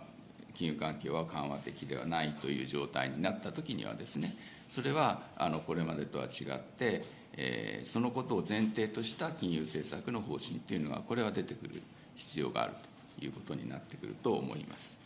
それから、政府の政策との関係ということですけれども、政府におかれてはですね、中東情勢に伴うマイナスの影響が続く中で、原材料の調達を進めるということなどで、景気の下振れリスクを回避するということ、それからエネルギーの負担緩和策などを通じて、物価高の悪影響が大きい分野に対するサポートを実施しているということだろうと思います。で加えておっしゃるように、中長期的な意味でですね、リジリエンスですとか、あるいは、中長期的な成長に資する投資を促進していくということをやっておられるわけです。で今回の我々の決定はですね、原油高を起点とする幅広い品目の価格上昇、あるいは、基調的な物価上昇率の上振れリスクに対応するために、緩和度合いの調整を行ったということでありますので、我が国経済の持続的な成長の実現に資するということでありますので、そうした政府のでやっておられることとですね、整合的だと思います。なお、これはもう書いてあることですが、利上げの後もですね、我が国の金融環境は緩和した状態にあると判断していますので、引き続き経済活動はしっかりとサポートしていくことになるということですので、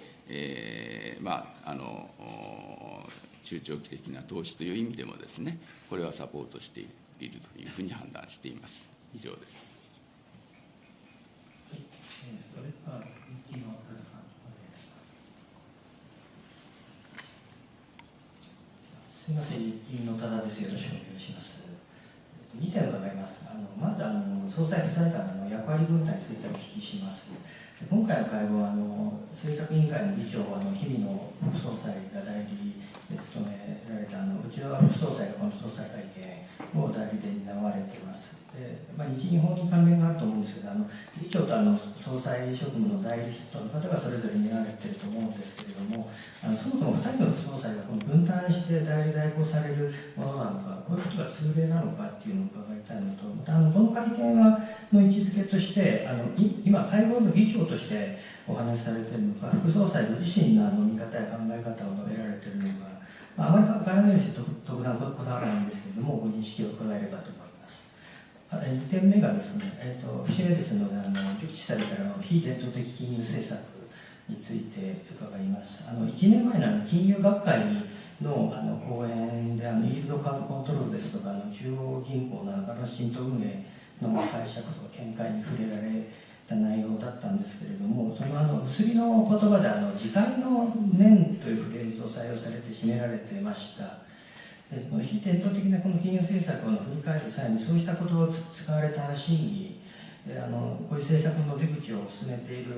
観点も含めて伺えればと思います。はい、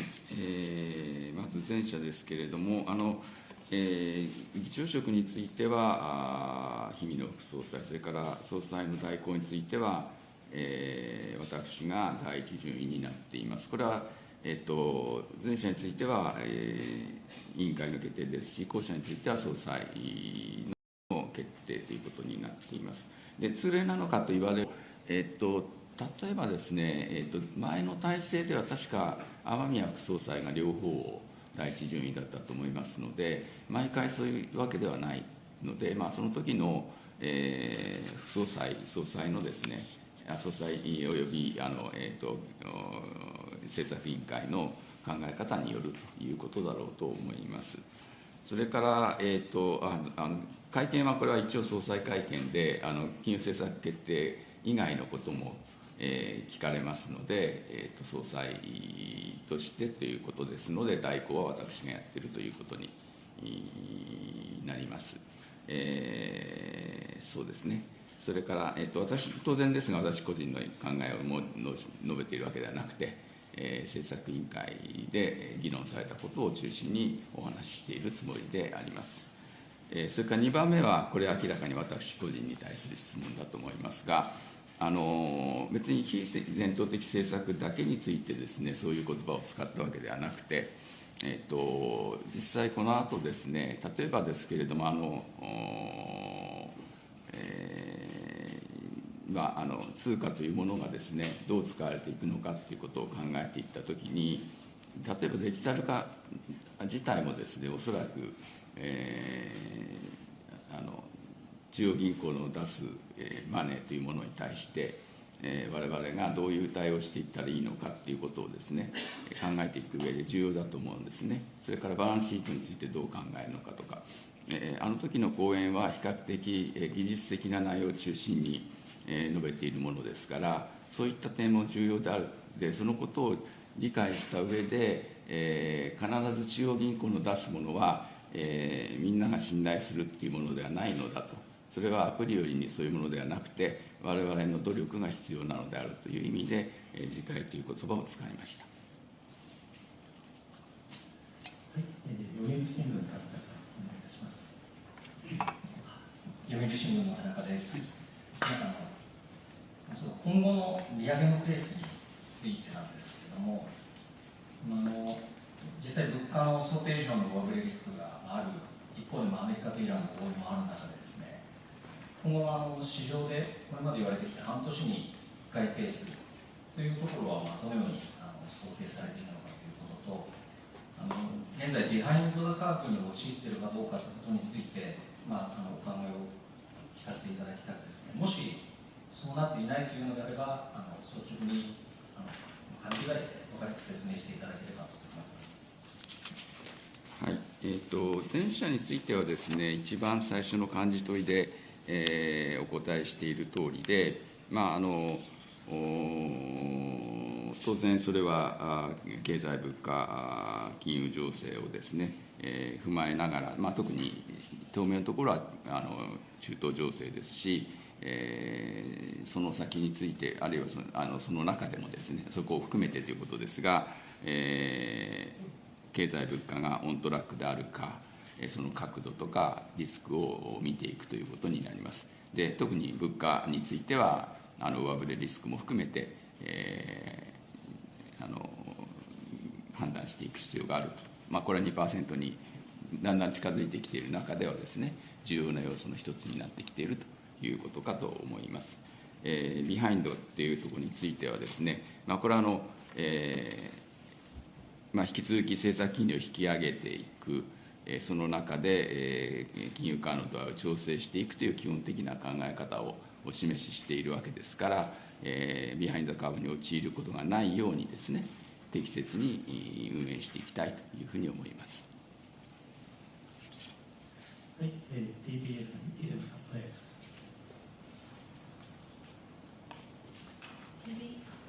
TBS テレビの井出と申します。2点お伺いします。1点目は利上げの効果についてです。物価の上昇圧力がすでに強まりつつある中、利上げをしても引き続き緩和的な金融環境を維持されると先ほどおっしゃいましたが、今回の 0.25% の利上げが過度な物価上昇を抑え、そして安定させるにどれだけ効果を発揮するのか、十分効果を発揮するとお考えなのか、あるいはもう少し金利を上げていかないと、その効果自体が発現しないというふうにお考えでしょうか。それから2点目は、利上げを判断するタイミングについてです。物価上振れのリスクは前回の会合時点ですでに複数の委員が指摘をされて、利上げの提案にも至っていました。日銀としての利上げの判断が前回の会合ではなく、また次回の会合でもなく、今回判断することが適切だとお考えになった理由を教えてください。以上です。はい、1問目と2問目は関連するというふうに思いますけれども、当然ですけれども、0.25 の利上げ、そのこと自体はですね、経済物価には影響するというふうに思います。で、その上で方針に示しているとおり、利上げは続けていくということをですね、同時に述べているわけですから、その一連の政策の中で、当然物価を 2% に着地させていくということをやっていきたいと思いますし、今出ている情報のもとにおいては、今回の利上げが適切であるというふうに判断したということです。で、その上でタイミングですけれども、これは委員によって意見の違いがあることは一応前提としますけれども、今回ですね、前回ではなくて今回利上げをした理由は先ほど申し上げましたけれども、経済の方の下振れリスクというのを同時に我々は見ているわけです。当然物価だけを見ているわけではなくて、物価と経済両方を見ているわけですけれども、経済についての下振れリスク、中東から来る下振れリスクがですね、一頃よりも低下したということが一つ大きな材料としてあります。で、これは例えば代替調達が進展していること、それから政府のエネルギー負担緩和策が、かなり大きいものですし、それなりにというか、今後も効果が出てくるというふうに思われるということが基本にあるというふうに思いますし、またこれは前回もそうでしたので、今回特にということではありませんが、企業収益が極めて高水準にあるということ、それから雇用所得環境が改善していること、これらが経済のベースにあるということですので、何よりもですね、経済についての下振れリスクが低下しているということが、前回と今回の間での一つの大きな違いだと思います。加えて、企業間取物価ですね、国内企業物価ですけれども、これが上がってきているということもですね、物価との関係ではリスクをより強く意識させる材料の一つにはなっているというふうに思いますが、これ自体はもともと予測されていることだろうと言われれば、それはその面はあるということですので、前回との違いということであれば、それは経済の下振れリスクが減ったということが一番大きいというふうに思います。テレビ東京お願いいたします。テレビ東京の後藤です。よろしくお願いします。2点伺います。一つ物価の上振れリスクの判断についてもう少し詳しく伺いたいんですが、中東情勢が戦争終結に向けて進展していて、原油価格も下落しています。先ほど物価が上振れるリスクがあるというふうにおっしゃっていましたけれども、今回の利上げも踏まえると、その物価上振れリスクの度合いというのは、4月会議で小さなものになってきているのでしょうか。もし変化があるとすれば、それはどの程度の変化なのか、お考えをお聞かせください。もう一つはですね、声明文の方の今後の金融政策運営のところなんですが、従来、実質金利が極めて低い水準という文言がありましたけれども、今回これがなくなっているかと思います。これは今までの利上げが重なってきたことで、中立金利に近づいてきたとか、あるいは緩和度合いが弱まってきたということの判断の表れなのでしょうか。この変化についてお考えをお聞かせください。よろしくお願いします。はい。度合いというのはなかなか難しいですけれども、物価上振れリスク自体はですね、声明文に書いた通り、あるというふうに思います。実際企業間取引の先ほど申し上げた数字もそうですし、皆さんのニュースなんかを見ていてもですね、消費者段階に、これは予告も含めてですけれども、幅広い品目で価格上昇のニュースというのが出てきているということですので、物価上振れリスクというのはそれなりに、出てきているというふうに思いますし、そのことが原油価格が下落することでですね、どの程度緩和されるのかは、これはこれからの判断ですね。すでに原油が上がったことに伴う今、川中段階まで来てますけれども、実際消費者段階にどれだけ波及していくのかというのはですね、これは注意して見ていくポイントの一つであるというふうに思います。これが前回との度合いがどうかというのは、これはなかなか、要するに予測の話なので、もともと予測していただろうという人も、委員の中にはいると思いますし、我々も別にそのリスクがないと思ってたわけではないので、程度というのはこれはなかなか難しいというふうに思います。人によって少しずつ違うかなというふうに思います。それから、実質金利が極めて低いを、今緩和的な状態にあるに変えた部分のご質問ですけれども、これはですね、まさにそういう質問が、毎回出てくることを考えるとですね、そこの議論をするよりも、よりロジカルに考えると、我々はなんで金融緩和の度合いを調整していくのかというと、これは実質金利、あるいは政策金利の水準だけを考えているわけではなくて、金融緩和の状態全体として判断しているわけですから、そこは正確に書けばですね、まだ金融緩和の状態にあるの中で、2% に基礎的な物価が近づいている、そういう中では利上げをすることによって金融緩和の度合いを調整していくのだというの方がロジカルであるというふうに思いましたので、そのように変えたということであります。そういう意味では極めてかどうかっていうところの距離感みたいなことをですね、一つの文言の中で書いていくというよりは、金融緩和の度合い全体を評価してそれを説明する方が、より適切ではないかというふうに思っているということです。それは何か判断の変化があったというわけではなくて、説明の仕方を変えたということなんでしょうか。説明の仕方ですね、それはそちらの方がよりロジカルだというふうに思うということです。はい。はい、幹事社です。まもなく会見開始から45分が経過いたします。まだご質問がある方、挙手をお願いできますでしょうか。ここからの質問はお一人当たり1問に絞っていただき、内容を簡潔にしていただけますと、幸いです。副総裁にご協力をお願いいたします。北海道新聞、お願いいたします。北海道新聞の高橋と申します。よろしくお願いします。物価安定目標の達成時期について教えてください。今回の見通しでもですね、26年の後半から27年と従来としての見通りがですね、だと思うんですが、今回の中東情勢に伴うですね、物価上昇リスクの高まりというのはですね、方向感としてこの達成時期に対して基調物価の上昇を通じてより前倒しの方向感に影響を与えるものなのか、あるいはよりボラタイルになっているということで後ろ倒しの影響を与えるものなのか、はい、これは何とも言えないですね。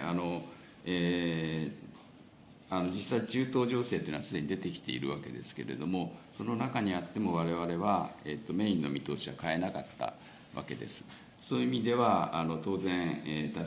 おっしゃるようにですね、達成時期を遅らせる要素と早める要素と両方が入っているということになるんだろうというふうに思います。また今、中東情勢が一定の緩和を見ているということがですね、今後どういう影響を及ぼしていくのかというのは、これは今後の政策を考える上で重要なポイントの一つかと思います。それでは毎日新聞の高田さん、お願いします。毎日新聞の高田と申します。よろしくお願いします。上田総裁の欠席された関係でちょっともう一点お話したかったのが、今回の上田総裁の議決権を行使されていらっしゃらないと思うんですけれども、こちら副総裁が任命されていたときには電話会という形で投票には参加されていたと思うんですが、今回上田総裁が投票に参加されなかった理由についてお伺いできますでしょうか。これは治療の都合ということだと聞いています。はい。それから共同通信渡辺さん、お願いします。共同通信の渡辺です。よろしくお願いします。すみません、今回利上げを決定してした上で、米国以外の戦闘終結に向けた合意の締結の動きとかもある中で、3日の総裁の講演であったように、必要な対応が遅れて大幅な利上げが余儀なくされる状況、こういった恐れもあるっていう趣旨の講演があったかと思うんですけど、この大幅な利上げっていうのは、現在もそういった可能性としてあるっていうところなのか、またその大幅な利上げっていうのは、その50ベーシスとか、そういったことも想定しているのかっていうのを教えていただければと思います。はい。必要な金融緩和の度合いの調整ですね、調整が遅れますと、物価上昇リスクが顕在化して、その後の景気下押しにつながる恐れがある。でそれを避けるために後になって急速な利上げを余儀なくされることになれば、景気だけではなくて金融市場あるいは金融システムにも影響する、こういう趣旨のことを総裁講演で述べているわけですが、これ自体は常にそうです。ある種の一般論です。でもちろんそれは状況に応じてそういう状況が現実のものとなったり、あるいは少し遠い話になったりするわけですけれども、今の状況を考えるとですね、そのリスクということ自体はこれは無視できない状況になるということで講演でも申し上げたわけですし、今日の決定の中にもその趣旨が入っているということかと思います。はい、それでは、ニュースソープラス土屋さん、お願いします。内田さん、こちらです。内田さん、1990年代にですね、今ない信用機構局にもおられてですね、白川課長の下で、財務省とのコストなども働いたというふうなお話になっているんですけれども、それであえて伺いたいんですけれども、万が一、金融危機と言われるような状況が、生まれた場合にですね、中央銀行がすべきこととして重要なことは何でしょうか。緩和なんですか、それとも量的な緩和ですか、あるいはその安心を与えるための声明を出すことなんでしょうか。これはさまざまなやり方がありますし、実際に、金融危機にあたっては我々自身が資金を出したこともあるわけですし、それから、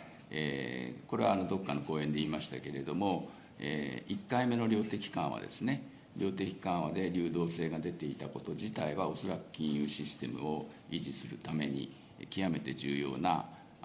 効果があったというふうに思っています。そのことは、そうですね、レビューでも確か書いたというふうに思います。で、これは一概に言えません。つまり金融システムの、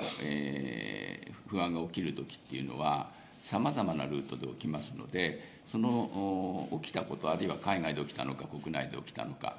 そういったことを含めてですね、声明のようなもので片付くこともあるし、実際に資金を出さないといけないこともあるし、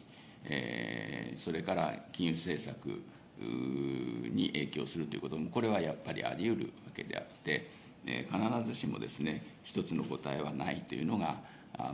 答えになっているかどうか分かりませんけれども、私の考えです。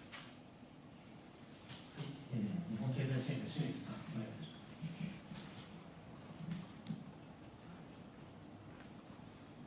日経新聞、清水です。日銀が ETF の売却を始めてから半年となりました。この間の株価上昇の影響もあって、日銀の ETF の保有額の時価ベースの推計値を見るとむしろ増えていて、東証プライム市場の時価総額の占める比率もむしろ上がって、むしろ日銀の株式市場におけるプレゼンスが強まっている印象すらあります。前の総裁の黒田さんは、将来ある時点でこの ETF の売却のペースを加速してもいいのではないかという趣旨の発言をされ、ここまでの半年間の ETF 売却の現状、および将来の売却ペース加速の可能性について、どのようなご見解をお持ちでしょうか。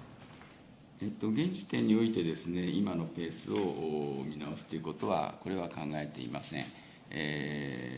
もちろん、今のペースだと100年以上かかるということですので、どこかの時点でですね、見直すということは、これはあり得るんだろうというふうに思います。その100年このままだという意味ではないわけですので、それはどこかであり得ると思うんですけれども、今の段階で、特にその状況が大きく変わっているというふうに思いませんし、おっしゃった通り、まだ1年も経ってない話ですので、これは今後の課題にしたいというふうに思います。はい、パートタイムの田さん、お願いします。パートタイムズの尾形と申します。こちらです。総裁、今回のですね、1.0% への利上げは、日銀にとっては1995年以来の水準になるわけで、実に31年が経過しています。このある意味で異常な金融緩和からですね、ここまで来るのに、31年かかった、この状況をですね、どういうふうに、歴史的に見たときに評価されるかということと、ある意味で日銀が今苦労してですね、利上げをしている中で、政府は、アベノミクス以来のですね、拡張的な財政政策、インフレ政策ともいえるものを続けています。これは日銀のですね、政策とも逆行しているようにも見えるんですけれども、ここは政府の政策について、こうした拡張的なインフレ政策というのは、ここは脱却すべきではないでしょうか、それについてどうお考えか。まずですね、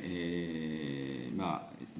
フレ脱却は時間がかかったということですけれども、これ自体は、デフレというものがですね、デフレ心理というものが根強かったということが一番大きいですし、その中でですね、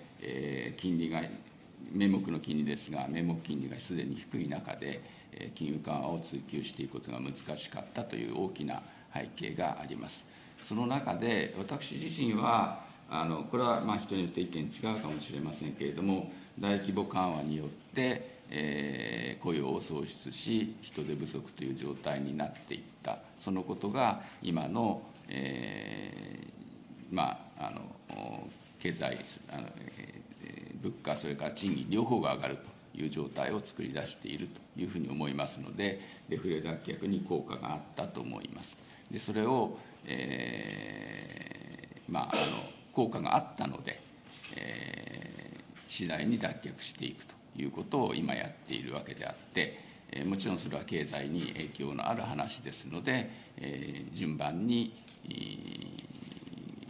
対応しているということにつきます。それから財政については、これは、政府と国会の責任において、責任の判断においてやっておられることですので、私からコメントすることはありません。はい、幹事社です。会見終了時間まで残り5分ほどとなりました。まだ質問がある方は、挙手をお願いできますでしょうか。はい、繰り返しの質問を極力避けていただき、内容の方も簡潔にお願いいたします。はい、それでは読売新聞の小木さん、お願いします。読売新聞の小本と申します。よろしくお願いします。先月の、議会後以降ですね、一時ちょっと為替介入の動きで円高になることがあったと思うんですが、それ以降は円安が進み、先月には長期金利が上昇する、こともありました。で、市場がその日銀がビハインドカーブに陥るっていう懸念をこれは示しているところがあると思うんですが、そこに対する考えにつきまして、で今日利上げが実際に発表されてからも為替については、あまり円高には触れずじわじわと円安になっていると思います。先ほど副総裁はビハインドカーブにならないように政策を取るとおっしゃっていたと思うんですが、その市場と理解とその政策の伝わり方がずれるじゃないですけど、そこについてちょっと改めて聞かせてください。市場、日々の市場の動きについてコメントすることはありませんけれども、当然金融市場の状況というのは市場の参加者がですね、考える経済物価の現状と見通し、そのことに伴って、レート形成を行われるということですので、極めて重要なインフォメーションを持っていると思います。で、その上で申し上げますけれども、我々の政策は、物価の安定ということのためにやっているわけであって、もちろん物価の安定を通じて国民経済の健全な発展に資するということを目的にやっているわけであって、その観点から、この後も金融緩和の状況をちょっと調整していくという考え方の下でですけれども、ビハインドカーブに陥ることがないように適切に運営していく、方針です。直井企画、直井さん、お願いします。こちらです。合同会社直井企画の直井と申します。国債の買い入れ計画の決定についてお聞きしたいと思います。今回、27年4月以降、2兆円程度の買い入れを行うという決定されているわけですが、かなりの提案は反対多数であって、2兆円であると。この2兆円であっても、償還等によって減っていくということを資料では示されているわけですが、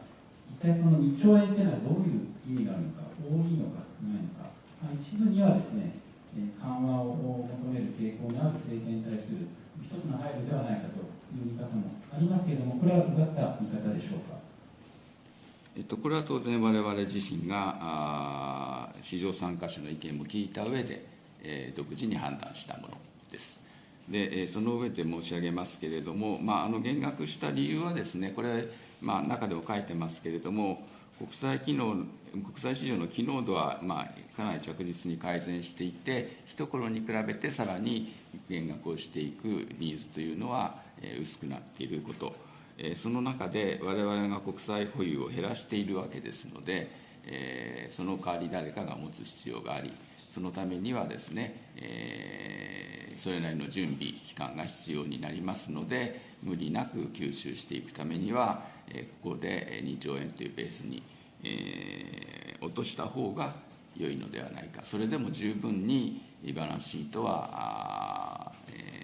縮小していくということで、目的は達するということになるというふうに思います。もちろん2兆円というのが必ず正しいのかどうかは、これは市場との関係で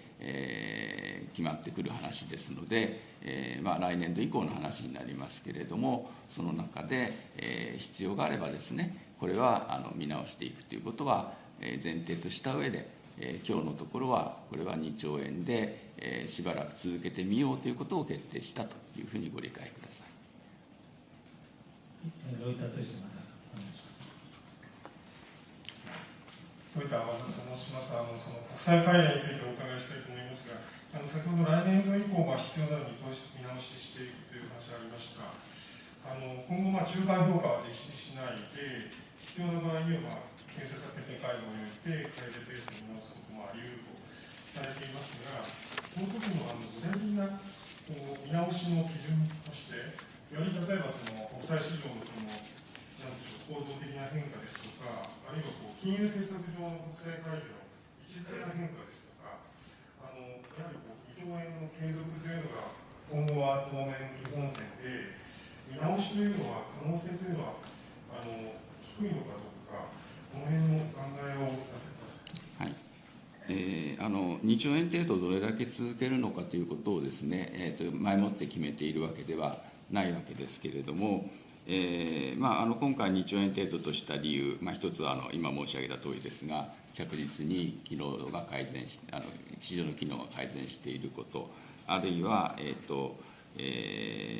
一方で、日銀に代わってですね、銀行とか個人といった本邦投資家が、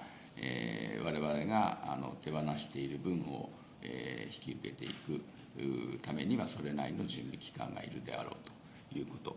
こういったことはですね、それほど簡単に変わらないかなとは思います。ただ逆に言えば、これは変わっていく、例えば、本邦投資家のポートフォリオの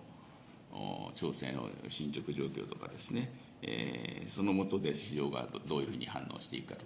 か、そういったことによって変わってくる可能性はあるわけですので、予見可能性に配慮した上でということには当然なりますけれども、必要があれば今申し上げたようなことでですね、条件が変わってくればこれを見直すということは、これはあり得るんだろうというふうに思います。そういう意味で今、何かいつまでに続ける、あるいはいつになったら見直すということがあるわけではないんですけれども、状況が変わればこれは政策委員会で、予見可能性にも配慮した上で、変えていくということは、これはあり得るんだろうというふうに思います。それでは、東洋経済プロセスお願いします。東洋経済のと申します。今回初めて基調物価上昇率が 2% より上振れのリスクというのを理由にして利上げをしたかと思うんですが、これまでは基調物価 2% まで上げるというところを目指してこられたところで、副総裁冒頭に2% 規模で安定した状態を保つという言い方をされました。フェーズが移行したという理解でよろしいでしょうか。ですね、経済あるいは物価というものは常にそうですけれども、どこかで急にフェーズが変わるということはあんまりなくて、これまで 2% に向けて緩やかに基調物価というのは上昇してきている。で、そのこと自体は変わっていません。で、だんだんと 2% に近づいてきている中で、上振れリスクというのをやはり意識しなければ、当たり前のことですけれども、意識しなければならなくなってきているということですので、フェーズが変わったというよりは、段階が進んでくる中でですね、こういったことがより重視していくべき状況が生まれてきているというふうに理解していただいた方がいいかなというふうに思います。お隣、フリーの原さん、お願いいたします。フリーの原です。よろしくお願いします。日銀の債務超過リスクについてお尋ねしたいと思います。2025年度決算で、日銀のその国債の利息は、つまりテートリー利息ですね、これとその当座預金利息、支払い利息ですね、この差が1900億円ほどの赤字になっています。つまりこれ、通貨発行益ではなくて、通貨発行損になっているわけですけれども、この状況についてどのぐらい日銀といいますか、内田さんは危機感をお持ちなのかということと、これは債務超過が近づいているということにも見えるわけですけれども、その時のリスクをどうお考えでしょうか。ですね、これは昨年でしたが、昨年の後半にレビューを出す形で、我々は試算値も出していますけれども、赤字の可能性、あるいはさらに進んで債務超過の可能性というのをですね、その中で、ある程度判断しているわけです。で、その中では債務超過のリスクというのはあまり大きくないということを、述べているわけで、リスクとして非常に大きいというふうには思っていません。ただ、当然のことですけれども、財務の状況というのは重要ですので、そのことも含めた上で、判断していく必要は当然あるというふうには思います。ただ、これはですね、量的質的金融緩和のようなことをやった後に、これはやったときは儲かるんですね。で、その後に、マイナスのフェーズが来るということ自体は、これは最初から分かっているわけで、政策をやる以上ですね、ある種の、コストとして、最初から分かった上でやらないといけないし、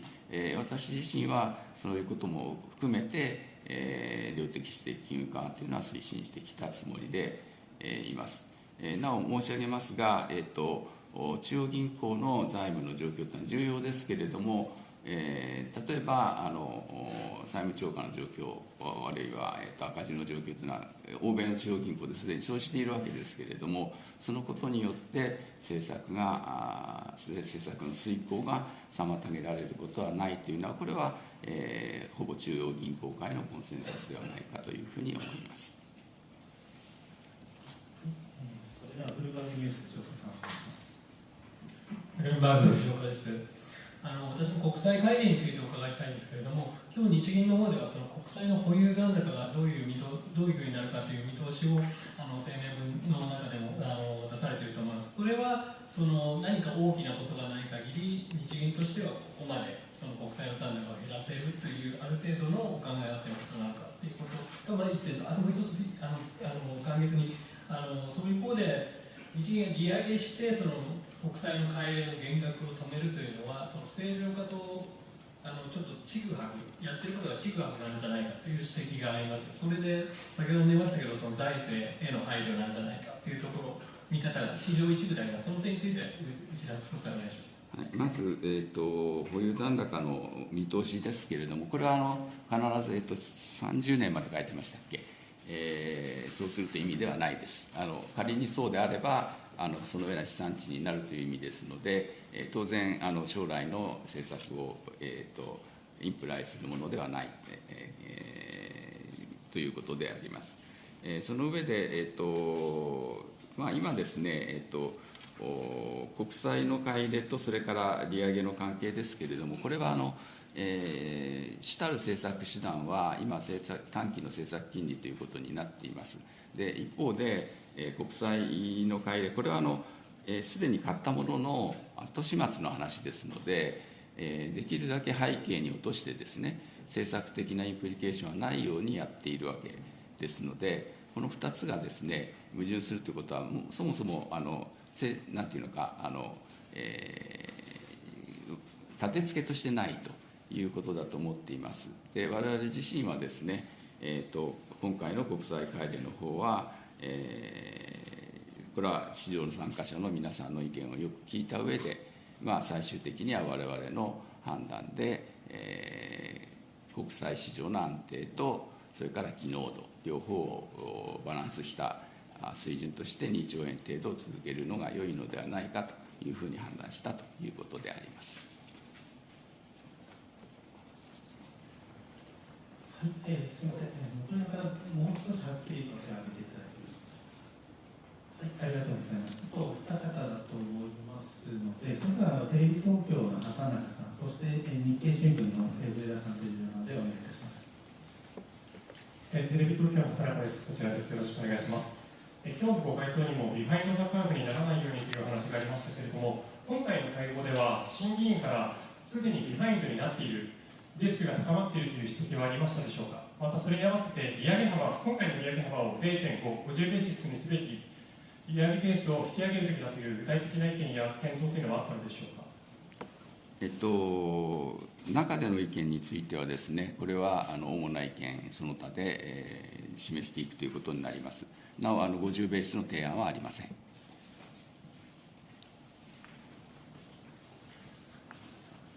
日経新聞の上田と申します。私も国際会議について伺います。国際会議というのはその日銀のバランスシート能力が不可分なことだと思います。今現在約660兆円ある日銀のバランスシート規模、これどこまで縮小するのかということをお考えでしょうか。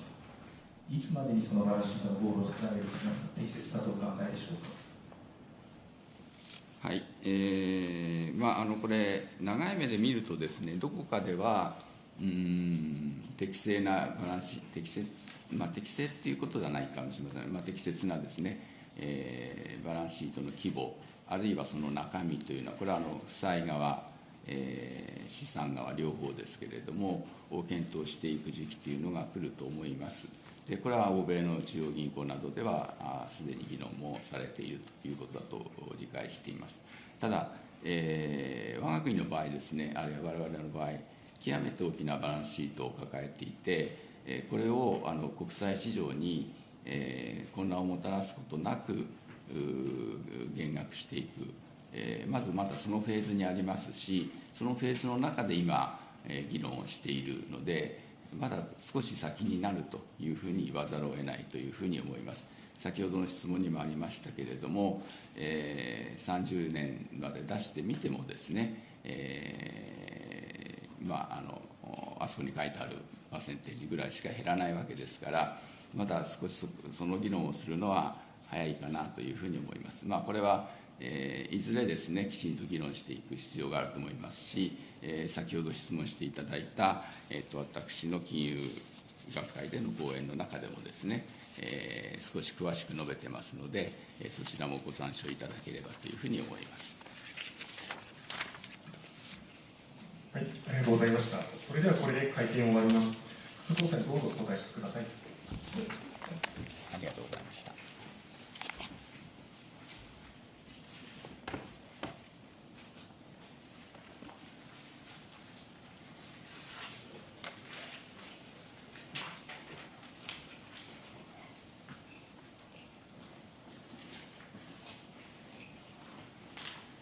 どうもありがとうございました。これより会場の片付けに入りますので、店主の方は撮影の終了